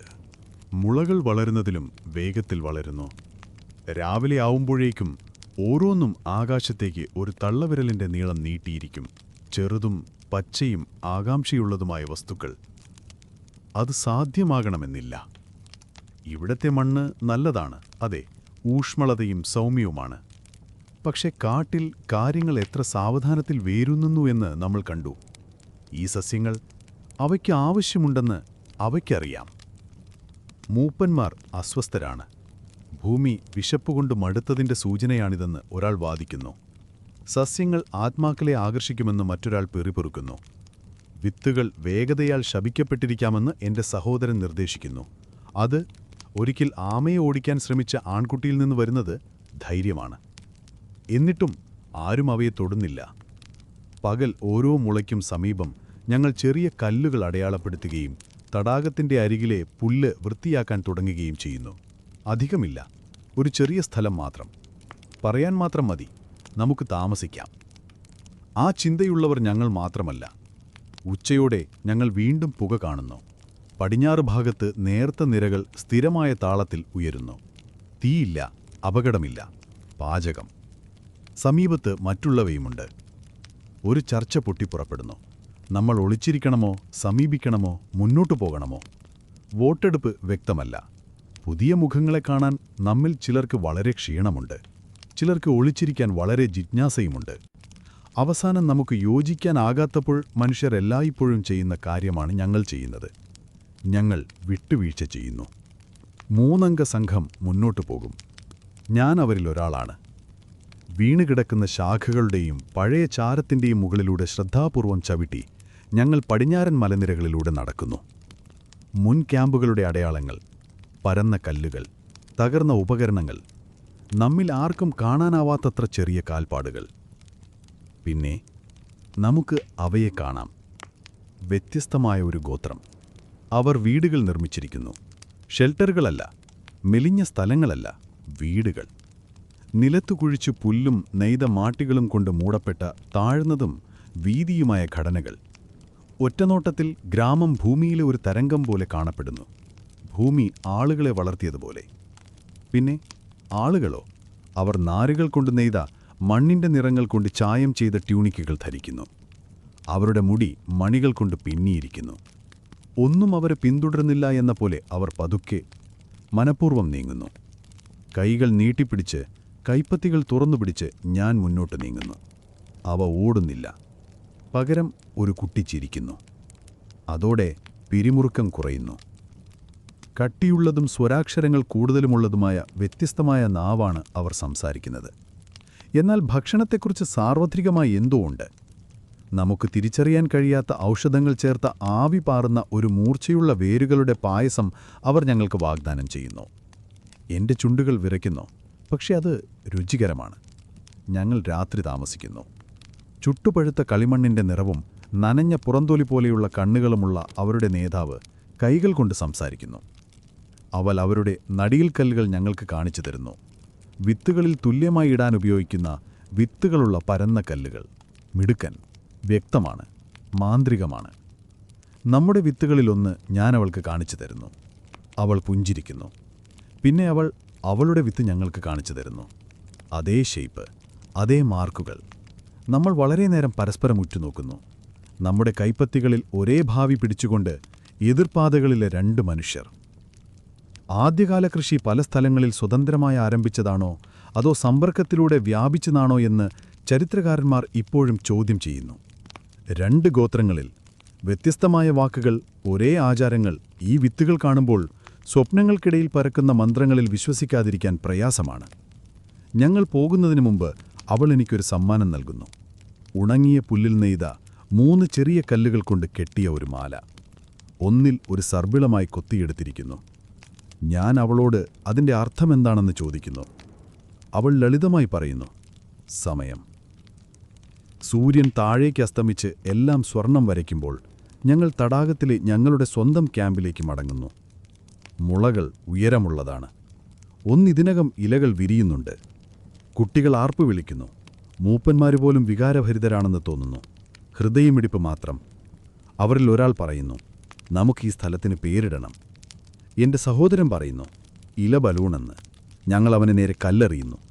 എന്നിട്ടും ആ പേരുറച്ചു നിൽക്കുന്നു. ആ രാത്രിയിൽ ഞങ്ങൾ തടാകത്തിനരികെ കഥകൾ പങ്കിടുന്നു. ഞങ്ങളുടേത് മാത്രമല്ല, അവരുടെയും. പുതിയ ഗോത്രത്തിൽ നിന്നുള്ള കഥകൾ, അവരുടെ കെട്ടുകഥകൾ, അവരുടെ രസകരമായ അന്ധവിശ്വാസങ്ങൾ, ഉറങ്ങുന്ന വിത്തുകളെയും സംസാരിക്കുന്ന മരങ്ങളെയും കുറിച്ചുള്ള അവരുടെ വിചിത്രമായ താരാട്ടുകൾ. നമുക്കെല്ലാ വാക്കുകളും മനസ്സിലാവുന്നില്ല, പക്ഷെ താളങ്ങൾ നമ്മുടേതുമായി പൊരുത്തപ്പെടുന്നു. തവളകളുടെയും കാറ്റിൻ്റെയും മൃദുലമായ ചിരിയുടെയും ശബ്ദത്തിൽ ഞങ്ങൾ ഉറങ്ങുന്നു. ഞാൻ എൻ്റെ കയ്യിൽ മാല മുറുക്കെ പിടിക്കുന്നു. ഞാൻ അസാധ്യമായ എന്തോ സ്വപ്നം കാണുന്നു. ഒരു കാട്, പാതകളുള്ള ഒരു കാട്. എൻ്റെ സ്വപ്നത്തിലെ കാട് യാഥാർത്ഥ്യമാകും. സ്വപ്നങ്ങൾ പലപ്പോഴും നിങ്ങളെ കബളിപ്പിക്കുന്ന രീതിയിലല്ല, വഴുവഴുപ്പുള്ള അരികുകളും മാറുന്ന മുഖങ്ങളുമായി, മറിച്ച് ചർമ്മത്തിനടിയിൽ മൂളുന്ന രീതിയിലാണ് യാഥാർത്ഥ്യം. ഞാൻ ഉണരുമ്പോൾ എനിക്കിപ്പോഴും അതിൻ്റെ ഗന്ധം മണക്കാൻ കഴിയും. നനഞ്ഞ പുറന്തൊലി, ചതച്ച പുതിന, പുഷ്പം പോലെയുള്ള എന്തോ ഒന്ന്. നടക്കുമ്പോൾ എൻ്റെ ശ്വാസകോശത്തിൽ ഞാൻ ആ ഗന്ധം നിലനിർത്തുന്നു. ഞങ്ങളിപ്പോൾ കുറച്ച് ദിവസമായി തടാകത്തിനരികിൽ താമസിക്കുന്നു. ഒരിടത്ത് ഞങ്ങൾ താമസിച്ചിട്ടുള്ളതിനേക്കാൾ കൂടുതൽ സമയം. ആരും അത് ഉച്ചത്തിൽ പറയുന്നില്ല, പക്ഷേ സെറ്റിൽഡ് എന്നെങ്ങനെ തോന്നുന്നുവെന്ന് ഞങ്ങൾ പരീക്ഷിച്ചു തുടങ്ങിയിരിക്കുന്നു. കുറച്ച് കുടുംബങ്ങൾ അഭയത്തിനായി ആഴമില്ലാത്ത പൊള്ളകൾ രൂപപ്പെടുത്താൻ തുടങ്ങിയിരിക്കുന്നു. എൻ്റെ സഹോദരൻ ഒരു തീവലയത്തിനായി കല്ലുകൾ അടുക്കി വച്ചിട്ടുണ്ട്. ഇപ്പോഴതിനെ ഞങ്ങളുടെ വീടെന്ന് വിളിക്കുന്നു. ഇത് വിരോധാഭാസമാണ്. കാരണം നമുക്ക് പെട്ടെന്ന് രക്ഷപ്പെടണമെങ്കിൽ ഒരു ചങ്ങാടവും അദ്ദേഹം നിർമ്മിക്കുന്നു. മുളകൾ തഴച്ചു വളരുന്നു. ആറിനിപ്പോൾ ഇലകളുണ്ട്. ഒന്നിനൊരു ചെറിയ വെളുത്ത മുട്ടുണ്ട്. കൂടുതൽ എന്തെങ്കിലും ആകണമെന്ന് തീരുമാനിക്കുന്നത് പോലെ മൃദുവും കാറ്റിൽ വിറയ്ക്കുന്നതും. ഇതുപോലെ വളരുന്നത് ഞങ്ങൾ ഒരിക്കലും കണ്ടിട്ടില്ല. പിന്നെ ഡ്രംസ് വരുന്നു. ആദ്യം അത് ഇടിമുന്നലാണെന്ന് ഞങ്ങൾ കരുതുന്നു. പക്ഷേ അത് ഉരുളുന്നില്ല. അത് സ്പന്ദിക്കുന്നു, താണും സ്ഥിരമായും, ഒരു ഹൃദയം പോലെ, കാൽപ്പാടുകൾ പോലെ. അത് കിഴക്ക് നിന്ന് വരുന്നു. ഇലകൾ വിറയ്ക്കുകയും പക്ഷികൾ ചിതറുകയും ചെയ്യുന്നതുവരെ നിലത്തുകൂടി സ്പന്ദിക്കുന്നു. കാണാൻ ഞങ്ങൾ കുന്നിൻ മുകളിലേക്ക് കയറുന്നു. അവിടെ ദൂരെയുള്ള കുന്നുകൾക്ക് മുകളിലൂടെ ഉയരുന്നത് ഒരു ഘോഷയാത്രയാണ്. ഒരു സൈന്യമല്ല, ഒരു കുടിയേറ്റം. ഡസനുകൾ ആളുകൾ, അല്ല, നൂറുകണക്കിന് ആളുകൾ, കുടുംബങ്ങൾ, മുതിർന്നവർ, തോളിലുയർത്തിയ കുട്ടികൾ, വളഞ്ഞ കൊമ്പുകളുള്ള രോമമുള്ള ജീവികൾ വലിക്കുന്ന വണ്ടികൾ. ചിലർ ഉച്ചതിരിഞ്ഞാണെങ്കിലും ടോർച്ചുകൾ വഹിക്കുന്നു. മറ്റുള്ളവർ മൃഗങ്ങളുടെ ആകൃതിയിലുള്ള ബാനറുകൾ വഹിക്കുന്നു. ഡ്രമ്മുകൾ മധ്യത്തിൽ നിന്ന് വരുന്നു. കൊത്തിയ മത്തങ്ങകളും പൊള്ളയായ മരക്കഷ്ണങ്ങളും നെഞ്ചിൽ കെട്ടി താളത്തിൽ മുട്ടുന്ന ആളുകളുടെ ഒരു വൃത്തം. ഞങ്ങൾ നിശബ്ദമായി നോക്കുന്നു. എൻ്റെ അമ്മ പിറുപിറുക്കുന്നു. അവർ താഴ്വരയിലേക്ക് വരുന്നു. മറ്റൊരാൾ പറയുന്നു, നമ്മൾ പോകണം. പക്ഷെ ഞാൻ അനങ്ങുന്നില്ല. കാരണം ബാനറുകളിലൊന്ന് എൻ്റെ ശ്രദ്ധ പിടിച്ചുപറ്റി. അതൊരു സർപ്പിളമാണ്. വെളുത്ത നൂലിൽ വരച്ച ഒരു പൂർണ്ണ സർപ്പിളം ചുവന്ന തുണിയിൽ പറക്കുന്നു. താഴ്വരയുടെ അറ്റത്തുകൂടി സഞ്ചരിക്കാൻ മണിക്കൂറുകളെടുക്കും. അവർ ഒരിക്കലും റാങ്ക് ലംഘിക്കുന്നില്ല. അവർ എവരേക്കാണ് പോകുന്നത്? ബഹുപക്ഷെ തെക്ക് പടിഞ്ഞാറോട്ട്. പക്ഷെ അവർ നമ്മളെ കണ്ടിട്ടുണ്ട്. അത്രയും വ്യക്തമാണ്. ചില തലകൾ തിരിയുന്നു. ഒരാൾ കൈ ഉയർത്തി അഭിവാദ്യം ചെയ്യുന്നു. മറ്റൊരാൾ ചെറുതും വെളുത്തതുമായി എന്തോ ഒന്ന് പുല്ലിലേക്ക് എറിയുന്നു. പിന്നീട് നമുക്കത് കണ്ടെത്താം. ഒരു ഷെല്ല്, മിനുസം തേഞ്ഞ സർപ്പിളാകൃതിയിലുള്ള. അത് അസാധ്യമായിരിക്കണം. നമ്മൾ കടലിനടുത്തെങ്ങും എത്തിയിട്ടില്ല. ആ രാത്രിയിൽ നക്ഷത്രങ്ങൾ താഴേക്ക് തൂങ്ങിക്കിടക്കുന്നതുപോലെ തോന്നുന്നു. ചുവന്ന നക്ഷത്രം വീണ്ടും സ്പന്ദിക്കുന്നു. പക്ഷെ ഇപ്പോഴത് കുറഞ്ഞ അശുഭശക്തമായി തോന്നുന്നു. കൂടുതൽ ഒരു ജിജ്ഞാസ. മുന്നറിയിപ്പ് നൽകുന്നതിന് പകരം അത് നമ്മെ ഒന്ന് നോക്കുന്നത് പോലെ തോന്നുന്നു. തീയിൽ മൂപ്പന്മാരിൽ ഒരാൾ പറയുന്നു, ഈ മാറ്റത്തിൽ നമ്മൾ ഒറ്റയ്ക്കല്ല, മറ്റുള്ളവർക്കും അത് അനുഭവിക്കുന്നു. സർപ്പിളം ഒരു പ്രതീകമല്ല, അതൊരു പാതയാണ്. മുഖ്യധാരാ പണ്ഡിതന്മാർ പലപ്പോഴും അത്തരം പാറ്റേണുകളെ യാദൃച്ഛികതയ്ക്ക് കാരണമാകുന്നു. പ്രകൃതിയിൽ കാണുന്ന ഷേപ്പുകളോടുള്ള പരിണാമപരമായ മുൻഗണന. പക്ഷേ ഇവിടെ തീ പടരുമ്പോൾ, വിത്തുകൾ വിരിയുമ്പോൾ, നമ്മുടെ സ്വപ്നങ്ങളിൽ നൂലും തപ്പും വഹിച്ചുകൊണ്ട് അപരിചിതർ വരുമ്പോൾ, ഞാൻ അതിനേക്കാൾ ആഴമേറിയ ഒരു കാര്യത്തിൽ വിശ്വസിക്കാൻ തുടങ്ങുന്നു. കുടിയേറ്റ ഗോത്രം അപകടകരമാണോ എന്ന് കുട്ടികൾ ചോദിക്കുന്നു. എൻ്റെ സഹോദരൻ മറുപടി പറയുന്നു, നിങ്ങൾ ലഘുഭക്ഷണം പങ്കിടാത്തത് മാത്രം. അവർ ചിരിക്കുന്നു. അവർ എപ്പോഴും അവനെ നോക്കി ചിരിക്കുന്നു. അതൊരു നല്ല ആചാരമാണ്. ഞങ്ങൾ വിശ്രമമില്ലാതെ ഉറങ്ങുന്നു. ഭയത്തോടെയല്ല, പ്രതീക്ഷയോടെ. കാരണം ഇപ്പോൾ മറ്റുള്ളവരെ കണ്ടുമുട്ടുക എന്ന ആശയം ഒരു ഭീഷണിയല്ല, അതൊരു ദ്വാരമാണ്. എൻ്റെ സ്വപ്നത്തിൽ മറ്റുള്ളവർ നമുക്ക് മുമ്പ് അതിലൂടെ നടന്നുപോയതുകൊണ്ട് കാടിന് വഴികളുണ്ട്. പിറ്റേ ദിവസം രാവിലെ ഞാൻ പ്രഭാതത്തിനു മുൻപ് എഴുന്നേറ്റ് തടാകത്തിൻ്റെ അരികിലേക്ക് നടക്കുന്നു. ഞാൻ അവസാനത്തെ വിത്ത് നടന്നു. ഒന്നു മാത്രം, കൽവൃത്തത്തിൻ്റെ നടുവിൽ. ഞാൻ ഒന്നും പറയുന്നില്ല. കാരണം ചിരുനിമിഷങ്ങൾക്ക് വാക്കുകൾ ആവശ്യമില്ല. പുലർച്ചെ ഞാൻ നട്ട വിത്ത് രാത്രിയാവുമ്പോഴേക്കും കാണാനില്ല. കുഴിച്ചെടുത്തിട്ടില്ല, ചവിട്ടി മെതിച്ചിട്ടില്ല, വെറുതെ പോയി. ഞാൻ കൃത്യമായ സ്ഥലം പരിശോധിക്കുന്നു. കൽവൃത്തത്തിൻ്റെ മധ്യഭാഗത്ത് ഞാനത് ഭൂമിയിലേക്ക് സൗമ്യമായി അമർത്തി. അവിടെ ഒരു ദ്വാരവുമില്ല, ഇളകിയ മണ്ണില്ല, മുളയില്ല. ഇരുണ്ട മണ്ണിൻ്റെ ഒരു നേരിയ വലയം, നനഞ്ഞതും വിചിത്രമായി ചൂടുള്ളതുമായ എന്തോ നിലത്തേക്ക് മന്ത്രിച്ചതുപോലെ അത് പ്രതികരിച്ചു. ഞാൻ ആരോടും പറയുന്നില്ല, അത് കാറ്റാണെന്ന് അവർ കരുതട്ടെ, അല്ലെങ്കിൽ മൃഗമാണെന്നോ, അല്ലെങ്കിൽ എൻ്റെ ഭാവനയാണെന്നോ. പക്ഷേ എൻ്റെ ഉള്ളിൽ എനിക്ക് നന്നായി അറിയാം, വിത്ത് അപ്രത്യക്ഷമായില്ല. അത് എടുത്തുകളഞ്ഞു ഭൂമിയിലൂടെ. അല്ലെങ്കിൽ അതിനടിയിൽ കേൾക്കുന്നതെന്താണെങ്കിലും. ആ വൈകുന്നേരം ഞങ്ങൾ ഒരു കൗൺസിൽ നടത്തുന്നു. ഞങ്ങൾ വിശാലമായ ഒരു വൃത്തത്തിലിരിക്കുന്നു. കാൽമുട്ടുകൾ മുട്ടിയിണങ്ങി, നടുവിൽ തീ. കാറ്റിൽ പാചകവേരുകളുടെയും തടാകഞ്ഞാങ്ങളയുടെയും ഗന്ധമുണ്ട്. എല്ലാവരും വെയിലേറ്റ് കീടങ്ങൾ കടിച്ച് ക്ഷീണിതരാണ്. പക്ഷേ ആരും പോകുന്നില്ല. ചർച്ച ലളിതമാണ്. നമ്മൾ താമസിക്കുമോ? ഒരു മൂപ്പൻ അതെ എന്ന് വോട്ട് ചെയ്യുന്നു. നമ്മൾ വെള്ളവും മണ്ണും കണ്ടെത്തി. നമ്മളെ കാണുമ്പോൾ കുന്തം പോലെ തോന്നാൻ ആഗ്രഹിക്കാത്ത മറ്റു ഗോത്രങ്ങളെപ്പോലും. മറ്റൊരാൾ ഇല്ല എന്ന് പറയുന്നു. താഴ്വാര നിരീക്ഷിക്കപ്പെടുന്നതായി തോന്നുന്നു. കാര്യങ്ങൾ വളരെ വേഗത്തിൽ വളരുന്നു. അത് സ്വാഭാവികമല്ല. എൻ്റെ സഹോദരൻ മൂന്നാമത്തെ ഓപ്ഷൻ വാഗ്ദാനം ചെയ്യുന്നു. നമ്മൾ പണിയുകയും മുന്നോട്ടു പോകുകയും ചെയ്താലോ? മറ്റുള്ളവർക്ക് ഉപയോഗിക്കാൻ ഒരു ക്യാമ്പ്. കഴിഞ്ഞ വസന്തകാലത്ത് തൻ്റെ പേരിൽ ഒരു അണ്ണാൻ എന്ന് പേരിട്ട ഒരാൾക്ക് അതിശയിപ്പിക്കുന്നതുപോലെ ബുദ്ധിമരമാണ്. ചർച്ച മണിക്കൂറുകൾ നീണ്ടു നിൽക്കും. പക്ഷേ അവസാനം ഞങ്ങളൊരു റാഡിക്കൽ കാര്യത്തിൽ യോജിക്കുന്നു.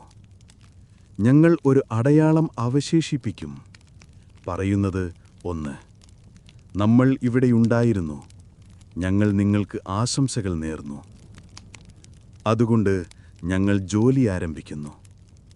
ഇത് വിചിത്രമാണ്. ഞങ്ങളെക്കാൾ കൂടുതൽ കാലം നിലനിൽക്കാൻ ഉദ്ദേശിച്ചതൊന്ന് നിർമ്മിക്കുന്നത്. തടാകത്തിൻ്റെ അരികിൽ നിന്ന് ഞങ്ങൾ പരന്ന കല്ലുകൾ ശേഖരിച്ച് അവയിൽ ലളിതമായ അടയാളങ്ങൾ കൊത്തുന്നു. അക്ഷരങ്ങളല്ല, വാക്കുകളല്ല, ജസ്റ്റ് ചിത്രങ്ങൾ. ഒരു മത്സ്യം, ഒരു കൈ, ഒരു ജ്വാല, ഒരു സർപ്പിളം. ഞങ്ങൾ മുളച്ചുവരുന്ന ചെടികൾക്ക് ചുറ്റും അവയെ നിരത്തുന്നു. ഒരു അയഞ്ഞ അതിർത്തിക്രിയാക്കി.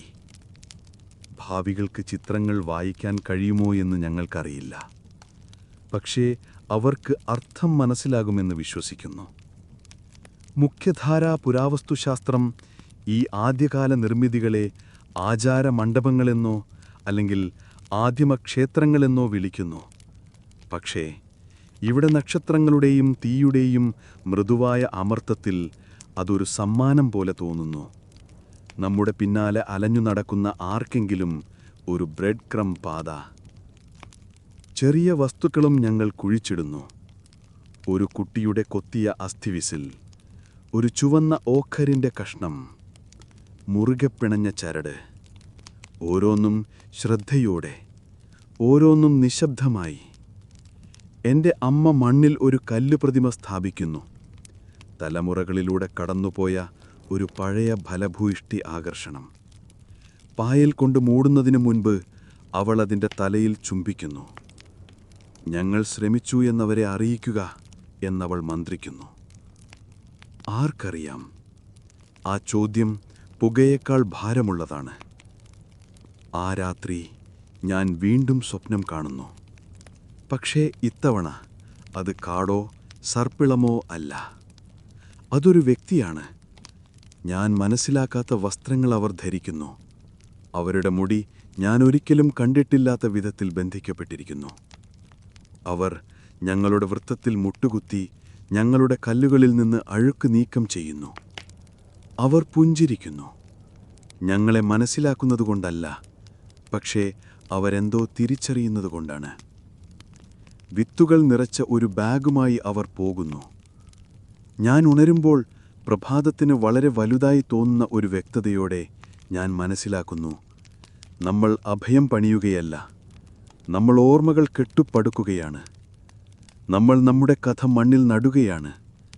ആരും അതിനുവേണ്ടി വന്നില്ലെങ്കിലും, തടാകം വറ്റിപ്പോയാലും, കാറ്റ് നമ്മുടെ പേരുകൾ മായ്ച്ചു കളഞ്ഞാലും, അത് ഉപേക്ഷിക്കുന്നതിൻ്റെ അർത്ഥം നമ്മൾ അതിജീവിച്ചവരെക്കാൾ ഉണ്ടായിരുന്നു എന്നാണ്. നമ്മൾ എഴുത്തുകാരായിരുന്നു. എന്റെ സഹോദരൻ ഒരവസാന കല്ല് കൊത്തുന്നു. ഒരു കൈയിൽ വിത്തും മറുകൈയിൽ ഒരു ജ്വാലയും പിടിച്ചിരിക്കുന്ന ഒരു രൂപത്തെ ഇത് കാണിക്കുന്നു. അദ്ദേഹം അതിന് പേരിടുന്നില്ല. പക്ഷേ ഞാൻ പറയുന്നു, നമ്മൾ ഉദയസൂര്യനെ പിന്നിലാക്കി ഞങ്ങൾ താഴ്വര വിടുന്നു. ചടങ്ങുകളില്ല, നാടകീയമായ വിടവാങ്ങലില്ല, നിശബ്ദവും സ്ഥിരവുമായ കാൽപ്പാടുകൾ മാത്രം. തോളിൽ അവസാനമായ ഒരു നോട്ടം, ഞങ്ങൾ മടങ്ങിവരുമെന്ന് ചില മന്ത്രിക്കുന്ന വാഗ്ദാനങ്ങൾ. ഒരുപക്ഷേ ഞങ്ങൾ മടങ്ങിവരില്ലെങ്കിലും എല്ലാത്തിൻ്റെയും തുടക്കമെന്ന് തോന്നുന്ന എന്തെങ്കിലും പിന്നിൽ അവശേഷിപ്പിക്കുന്നത് ബുദ്ധിമുട്ടാണ്. പക്ഷേ അത് ആവശ്യമാണ്. ഭൂമി ഞങ്ങൾക്ക് വിശ്രമിക്കാനും നടാനും ഓർമ്മിക്കാനും ഒരു സ്ഥലം നൽകി. ഇപ്പോൾ ഞങ്ങൾ പഠിച്ചത് കൊണ്ടുപോകാൻ അത് നമ്മോട് ആവശ്യപ്പെടുന്നു. അങ്ങനെ ഞങ്ങൾ ചെയ്യുന്നു. കുട്ടികൾ ശാന്തരാണ്. മുതിർന്നവർ അല്പം ഉയരത്തിൽ നടക്കുന്നു. എൻ്റെ സഹോദരൻ വീണ്ടും മൂളുന്നു, എന്നാൽ ഇപ്പോൾ മൃദുവായി. കാലിനടിയിൽ പായൽ പോലെയോ സന്ധ്യയിലേക്ക് ചുരുളുന്ന പുക പോലെയോ തോന്നുന്ന തരം സംഗീതം. കിഴക്കോട്ട് ഞങ്ങളൊരു നദിയെ പിന്തുടരുന്നു. അതിൻ്റെ തീരങ്ങൾ വിശാലവും ഉദാരവുമാണ്. ആരോ ആകാശത്തെ വിതറിയതുപോലെ സൂര്യനിൽ തിളങ്ങുന്ന നീലക്കല്ലുകളാൽ ചിതറിക്കിടക്കുന്നു. മറ്റ് യാത്രക്കാരുടെ അടയാളങ്ങൾ ഞങ്ങൾ കാണുന്നു. പിളർന്ന മരക്കഷ്ണങ്ങൾ, മരങ്ങളിൽ കെട്ടിയിരിക്കുന്ന ബെറിശേഖരങ്ങൾ, നെയ്ത പുറന്തടിൽ കുർത്തിയിരിക്കുന്ന ഒരു ഒഴിഞ്ഞ മത്സ്യക്കണിയുമെല്ലാം. ആളുകളില്ല, പക്ഷേ സാന്നിധ്യം. പിന്നെ ഞങ്ങൾ മതിൽ കണ്ടെത്തുന്നു. അതൊരു യഥാർത്ഥ മതിലല്ല, ഒരു കോട്ടയോ വേലിയോ പോലെയല്ല. മൈലുകളോളം നീണ്ടു നിൽക്കുന്ന വിണ്ടുകീറിയ പഴയ ധാതുക്കളാൽ വരയിട്ട അസ്ഥി പോലെ തിളങ്ങുന്ന ഒരു സ്വാഭാവിക പാറക്കെട്ടാണ്. എന്നാൽ ആരോ അല്ലെങ്കിൽ പലരും അതിൽ കൊത്തിയിരിക്കുന്നു. ഇത്തവണ സർപ്പിളമായല്ല, രൂപങ്ങൾ, ദൃശ്യങ്ങൾ. ഒരു വേട്ട, ഒരു ജനനം, ഒരു തീ, വിത്തുകൾ വഹിക്കുന്നത് കൊണ്ടു നടക്കുന്ന ആളുകളുടെ ഒരു നിര. മുകൾ ഭാഗത്തിനടുത്ത് ധൈര്യവരോ വിഡ്ഢികളോ മാത്രം കയറുന്ന ഇടത്ത് ഒരു കൈമുദ്ര. എൻ്റേതിനേക്കാൾ ചെറുത്, മൂർച്ചയുള്ളത്, മനഃപൂർവം. പുതുമ. നമ്മളിവിടെ ഒന്നാമത്തെയല്ല, നമ്മൾ അവസാനത്തവരുമല്ല. മെയിൻ സ്ട്രീം പുരാവസ്തു ഗവേഷകർ എത്ര വേഗത്തിൽ പ്രതീകാത്മക ചിന്ത വികസിച്ചു എന്ന് വാദിക്കുന്നു. വെറും ചിഹ്നങ്ങൾക്ക് പകരം നമ്മൾ ആദ്യം കഥകൾ വരച്ചത് എപ്പോഴാണ്?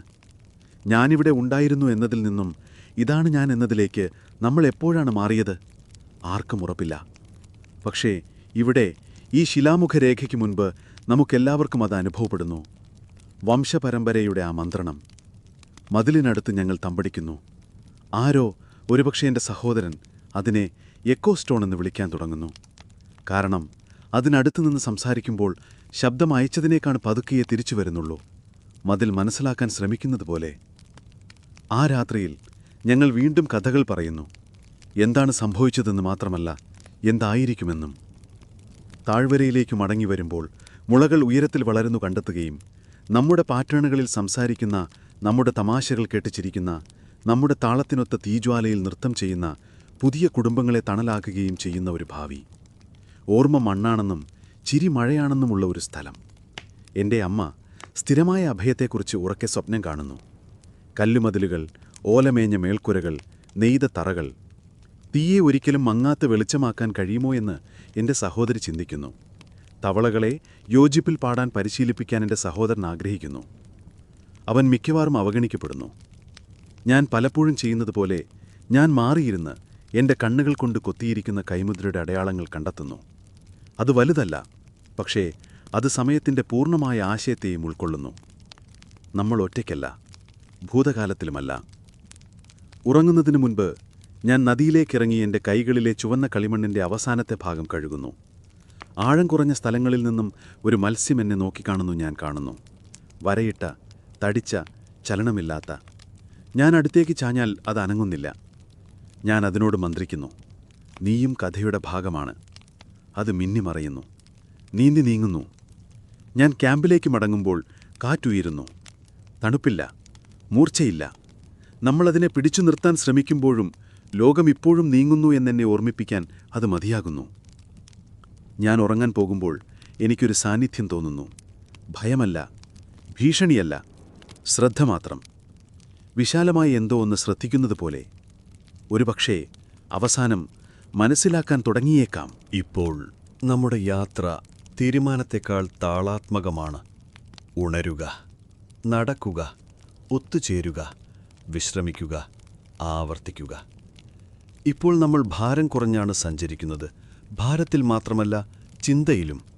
ഓരോ ചുവടും തണുപ്പിൽ നിന്ന് രക്ഷപ്പെടുന്നതിനെക്കുറിച്ചല്ല, കണ്ടെത്താൻ ആഗ്രഹിക്കുന്ന എന്തെങ്കിലും കണ്ടെത്തുന്നതിനെക്കുറിച്ചാണ്. ഋതുക്കൾ മാറുന്നു. ആകാശം നക്ഷത്രങ്ങളാൽ തിരക്കേറിയതാകുന്നു. നമുക്കിതുവരെ വായിക്കാനറിയാത്ത ഭാഷയിലെ അക്ഷരങ്ങൾ പോലെ തോന്നിക്കുന്ന ആകൃതികളിൽ പക്ഷികൾ തലയ്ക്ക് മുകളിലൂടെ ദേശാടനം ചെയ്യുന്നു. പുറന്തൊലിയിൽ കൊത്തിയെടുത്ത അടയാളങ്ങൾ നമ്മൾ കാണാൻ തുടങ്ങുന്നു. മറ്റു യാത്രക്കാർ ഉപേക്ഷിച്ച ചിഹ്നങ്ങൾ, സർപ്പിളങ്ങൾ, അതെ, പക്ഷേ ത്രികോണങ്ങളും പാദങ്ങൾ പോലെ കാണപ്പെടുന്ന അടയാളങ്ങളും അതിലൂടെ ഒരു വരയുള്ള ഒരു വൃത്തവും. ചിലത് ഉയരത്തിലാണ്, എളുപ്പത്തിൽ എത്തിച്ചേരാനാകാത്തതാണ്. മറ്റു ചിലത് കല്ലുകളിലാണ്, ചെറിയ ആരാധനാലയങ്ങൾ പോലെ ശ്രദ്ധാപൂർവം ക്രമീകരിച്ചിരിക്കുന്നു. ഒരു സാഹചര്യത്തിൽ കറുത്ത മണ്ണിൽ ഒരു ഗുഹാഭിത്തിയിൽ വരച്ചിരിക്കുന്നു. ഒരു ഭൂപടമുണ്ട്. ഒരു അസംസ്കൃതമായതും ഉന്നതേ, പക്ഷെ നിഷേധിക്കാനാവാത്ത ഒരു ഭൂപടം. നദി, കുന്ന്, സർപ്പിള, ഒരു വിത്ത് ധാരിച്ചു പിടിക്കുന്ന കൈപോലെ വിചിത്രമായി തോന്നുന്ന ഒരാകൃതി. ഓർമ്മയോടെ നടക്കുന്നത് നമ്മൾ മാത്രമല്ല. ഒരു പ്രഭാതത്തിൽ ഞങ്ങൾ പാട്ട് കേൾക്കുന്നു. പക്ഷികളുടെ പാട്ടല്ല, മനുഷ്യരുടെ. ആഴം കുറഞ്ഞ ഒരു മലയിടുക്കിൽ നിന്നാണ് ശബ്ദം പ്രതിധ്വനിക്കുന്നത്. കൗതുകത്തോടെ ഞങ്ങളത് പിന്തുടരുന്നു. വൃത്താകൃതിയിലിരിക്കുന്ന ഒരു കൂട്ടം ആളുകളെ ഞങ്ങൾ കാണുന്നു. അവരുടെ ശരീരത്തിൽ ചാരത്തിൻ്റെയും ഓച്ചരൻ്റെയും വരകൾ വരച്ചിരിക്കുന്നു. ഞങ്ങളെ കാണുമ്പോൾ അവർ നിർത്തുന്നു. വായു മുറുകുന്നു. പിന്നെ അവരിലെ ഏറ്റവും പ്രായം ചെന്നവൻ കൈ ഉയർത്തുന്നു. ഒരു സർപ്പിളം. ഞങ്ങൾ ദയയോടെ പ്രതികരിക്കുന്നു. അത്രയേ മതി. ഞങ്ങൾ അവരോടൊപ്പം 2 രാത്രികൾ താമസിക്കുന്നു. അവർ പുകയുന്ന പ്രാണികൾ, പുളിപ്പിച്ച കിഴങ്ങുവർഗ്ഗങ്ങൾ, കാറ്റിൻ്റെ മൂടൽ പോലെയുള്ള ശ്വസിക്കുന്ന മന്ദഗതിയിലുള്ള സ്വരച്ചേർച്ചയിൽ പാടുന്ന കഥകൾ എന്നിവ ഷെയർ ചെയ്യുന്നു. അവർ നമ്മളോട് ചോദ്യങ്ങളൊന്നും ചോദിക്കുന്നില്ല. വീട്ടിലേക്ക് നീണ്ട വഴിയിലൂടെ നടന്ന ബന്ധുക്കളെ പോലെയാണ് അവർ ഞങ്ങളെ പരിഗണിക്കുന്നത്. ഞങ്ങൾ പിരിയുമ്പോൾ അവർ ഞങ്ങൾക്കൊരു കൊട്ട വിത്തുകൾ സമ്മാനിക്കുന്നു. നമ്മുടെ തരത്തിലുള്ളതല്ല, പുതിയവ, വൃത്താകൃതിയിലും മിനുസമുള്ളതും പല്ലുകൾ പോലെയുള്ള ചെറിയ വരങ്ങളുമുള്ളതും. അവർ അവയെക്കുറിച്ചൊന്നും പറയുന്നില്ല, ഒരു തലയാട്ടൽ മാത്രം. നമ്മളവയെ നിശബ്ദതയിൽ കൊണ്ടുപോകുന്നു. മുഖ്യധാരാ ചരിത്രം പലപ്പോഴും ചരിത്രാതീത സംസ്കാരങ്ങളെ ഒറ്റപ്പെട്ടതായി ചിത്രീകരിക്കുന്നു. ഓരോ ഗോത്രത്തിനും അതിൻ്റേതായ ഒരു കുമിളയിൽ എന്ന്. പക്ഷെ സമ്മാനങ്ങളുടെയും പ്രതിധ്വനികളുടെയും എന്നൊക്കെ ഈ മന്ദഗതിയിലുള്ള പാതയിൽ ഞങ്ങൾ ഒരിക്കലും യഥാർത്ഥത്തിൽ വേർപെട്ടിട്ടുന്നില്ല എന്നത് വ്യക്തമാണ്. ഞങ്ങൾ എപ്പോഴും സംസാരിച്ചു കൊണ്ടിരിക്കുകയായിരുന്നു, നീണ്ട വാക്യങ്ങളിൽ.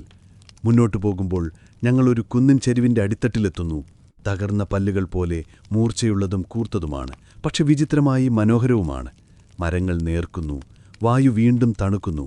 മഞ്ഞു വീണ് തണുപ്പല്ല, മറിച്ച് നിങ്ങൾ എവിടെ നിന്ന് വന്നു എന്ന് ഓർമ്മിക്കാൻ തക്കവിധം മൂർച്ചയുള്ളതാണ്.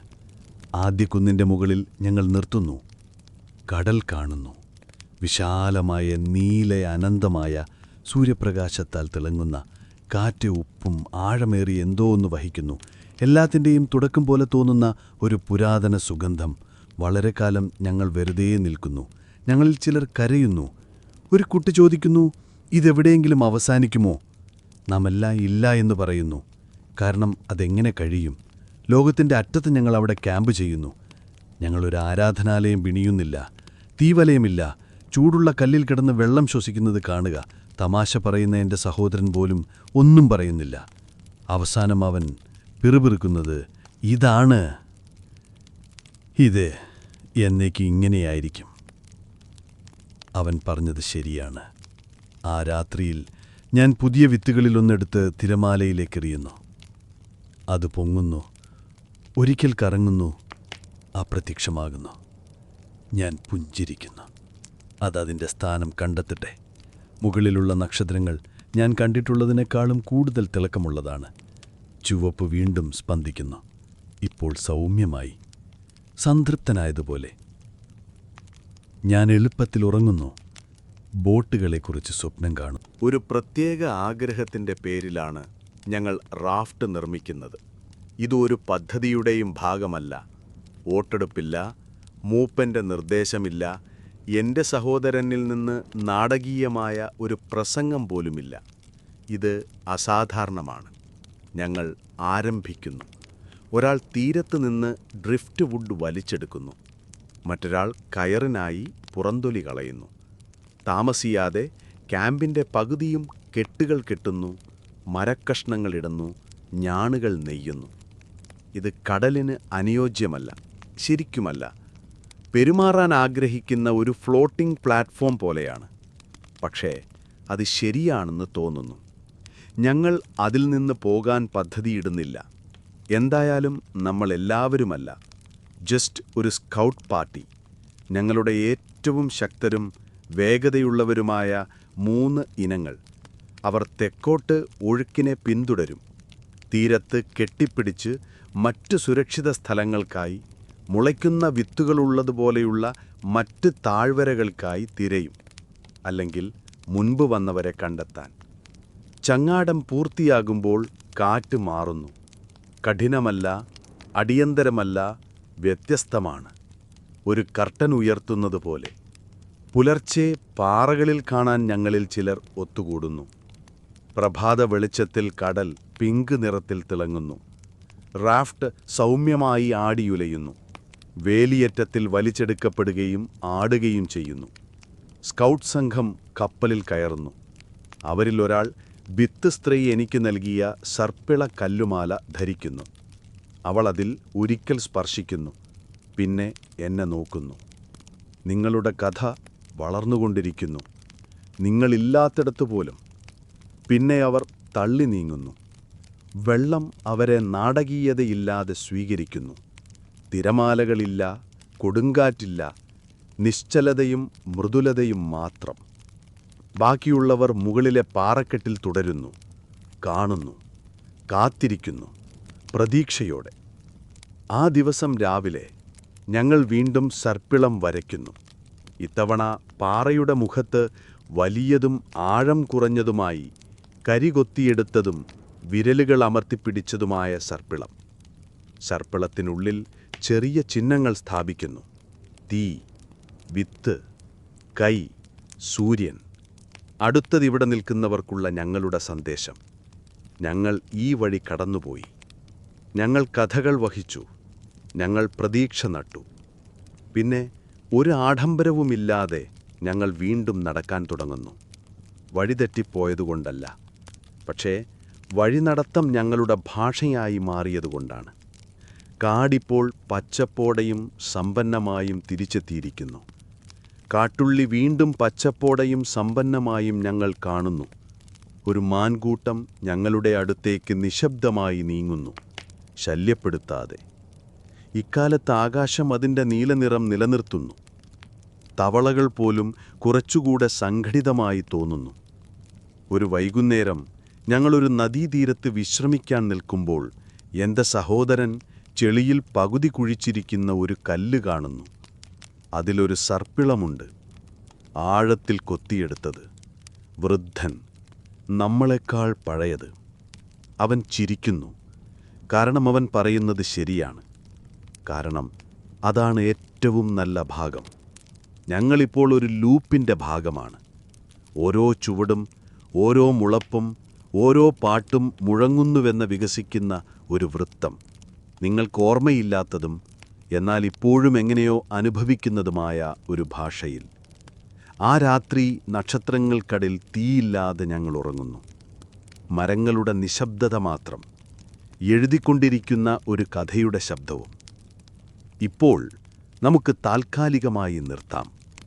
യാത്ര ഇപ്പോഴും നീങ്ങുകയാണ്. പക്ഷേ ഇന്നു രാത്രി നമുക്കത് വിശ്രമിക്കാം. റാഫ്റ്റ് കടലിൽ വളരെ അകലെയായി സൗമ്യമായ പ്രവാഹങ്ങളിലൂടെ ഒഴുകി നീങ്ങുന്നു. വിത്തുകൾ ചൂടുള്ള മണ്ണിനടിയിൽ സുരക്ഷിതമായി ഒതുങ്ങി, വേരുകൾ താഴോട്ട് തള്ളി വെളിച്ചത്തിനായി നിശബ്ദമായി എത്തുന്നു. നിങ്ങളുടെ പാദങ്ങൾ, അവ ചെളിയിലൂടെയും കല്ലിലൂടെയും ഓർമ്മയിലൂടെയും വളരെ ദൂരം സഞ്ചരിച്ചെങ്കിലും ഒടുവിൽ നിശ്ചലമാകാൻ കഴിയും. ശ്വാസമെടുക്കുക. മൃദുലമായ വായു. മോസ്. പുറന്തൊലിയിൽ മഴ പെയ്യുക. ശ്വാസം വിടുക. കമ്പിളിപ്പുകപ്പിൻ്റെ ഭാരം, നിങ്ങളുടെ ഫാനിൻ്റെ നേരിയ മുഴല്ലൽ, നിങ്ങളുടെ മുറിയുടെ സുരക്ഷിതമായ ഇരുട്ട്, ഇവയെല്ലാം തീയിനരികിലെ പഴയ രോമക്കുപ്പായങ്ങൾ പോലെ നിങ്ങളെ ചുറ്റിപ്പിടിക്കാൻ അനുവദിക്കുക. അവസാനത്തെ നക്ഷത്രങ്ങൾ മങ്ങുന്നു, തവളകൾ പോലും ഉറങ്ങുന്നു. ആ ആദ്യത്തെ താഴ്വരയിൽ എവിടെയെങ്കിലും മുളച്ച സസ്യങ്ങൾ പൂക്കാൻ തുടങ്ങിയിരിക്കുന്നു. അവയുടെ ഇതളുകൾ പുറത്തുള്ളതിൽ നിന്നും വ്യത്യസ്തമായി വിചിത്രവും മനോഹരവുമാണ്. കൽവട്ടം ഇപ്പോഴും നിലനിൽക്കുന്നു. കൈമുദ്രകൾ അവശേഷിക്കുന്നു. ആരെങ്കിലും ഒരു ദിവസം അവിടെ എത്തിയാൽ, അവർ വേട്ടക്കാരനോ കർഷകനോ സ്വപ്നകാരനോ ആയിക്കൊള്ളട്ടെ, അവർ അടയാളങ്ങൾ കണ്ടു മനസ്സിലാക്കും. ഒരാൾ പറന്നുപോയി, ഒരാൾ ശ്രദ്ധിച്ചു. അതുകൊണ്ടിപ്പോൾ വിശ്രമിക്കൂ. നീ വളരെ ദൂരം നടന്നു. ഇന്നു രാത്രി ചുവന്ന നക്ഷത്രങ്ങളില്ല, വെള്ളി നക്ഷത്രങ്ങൾ മാത്രം. തീരത്തെ വൃത്തിയാക്കുന്ന മൃദുലനായ തിരമാലകളുടെ ശബ്ദം.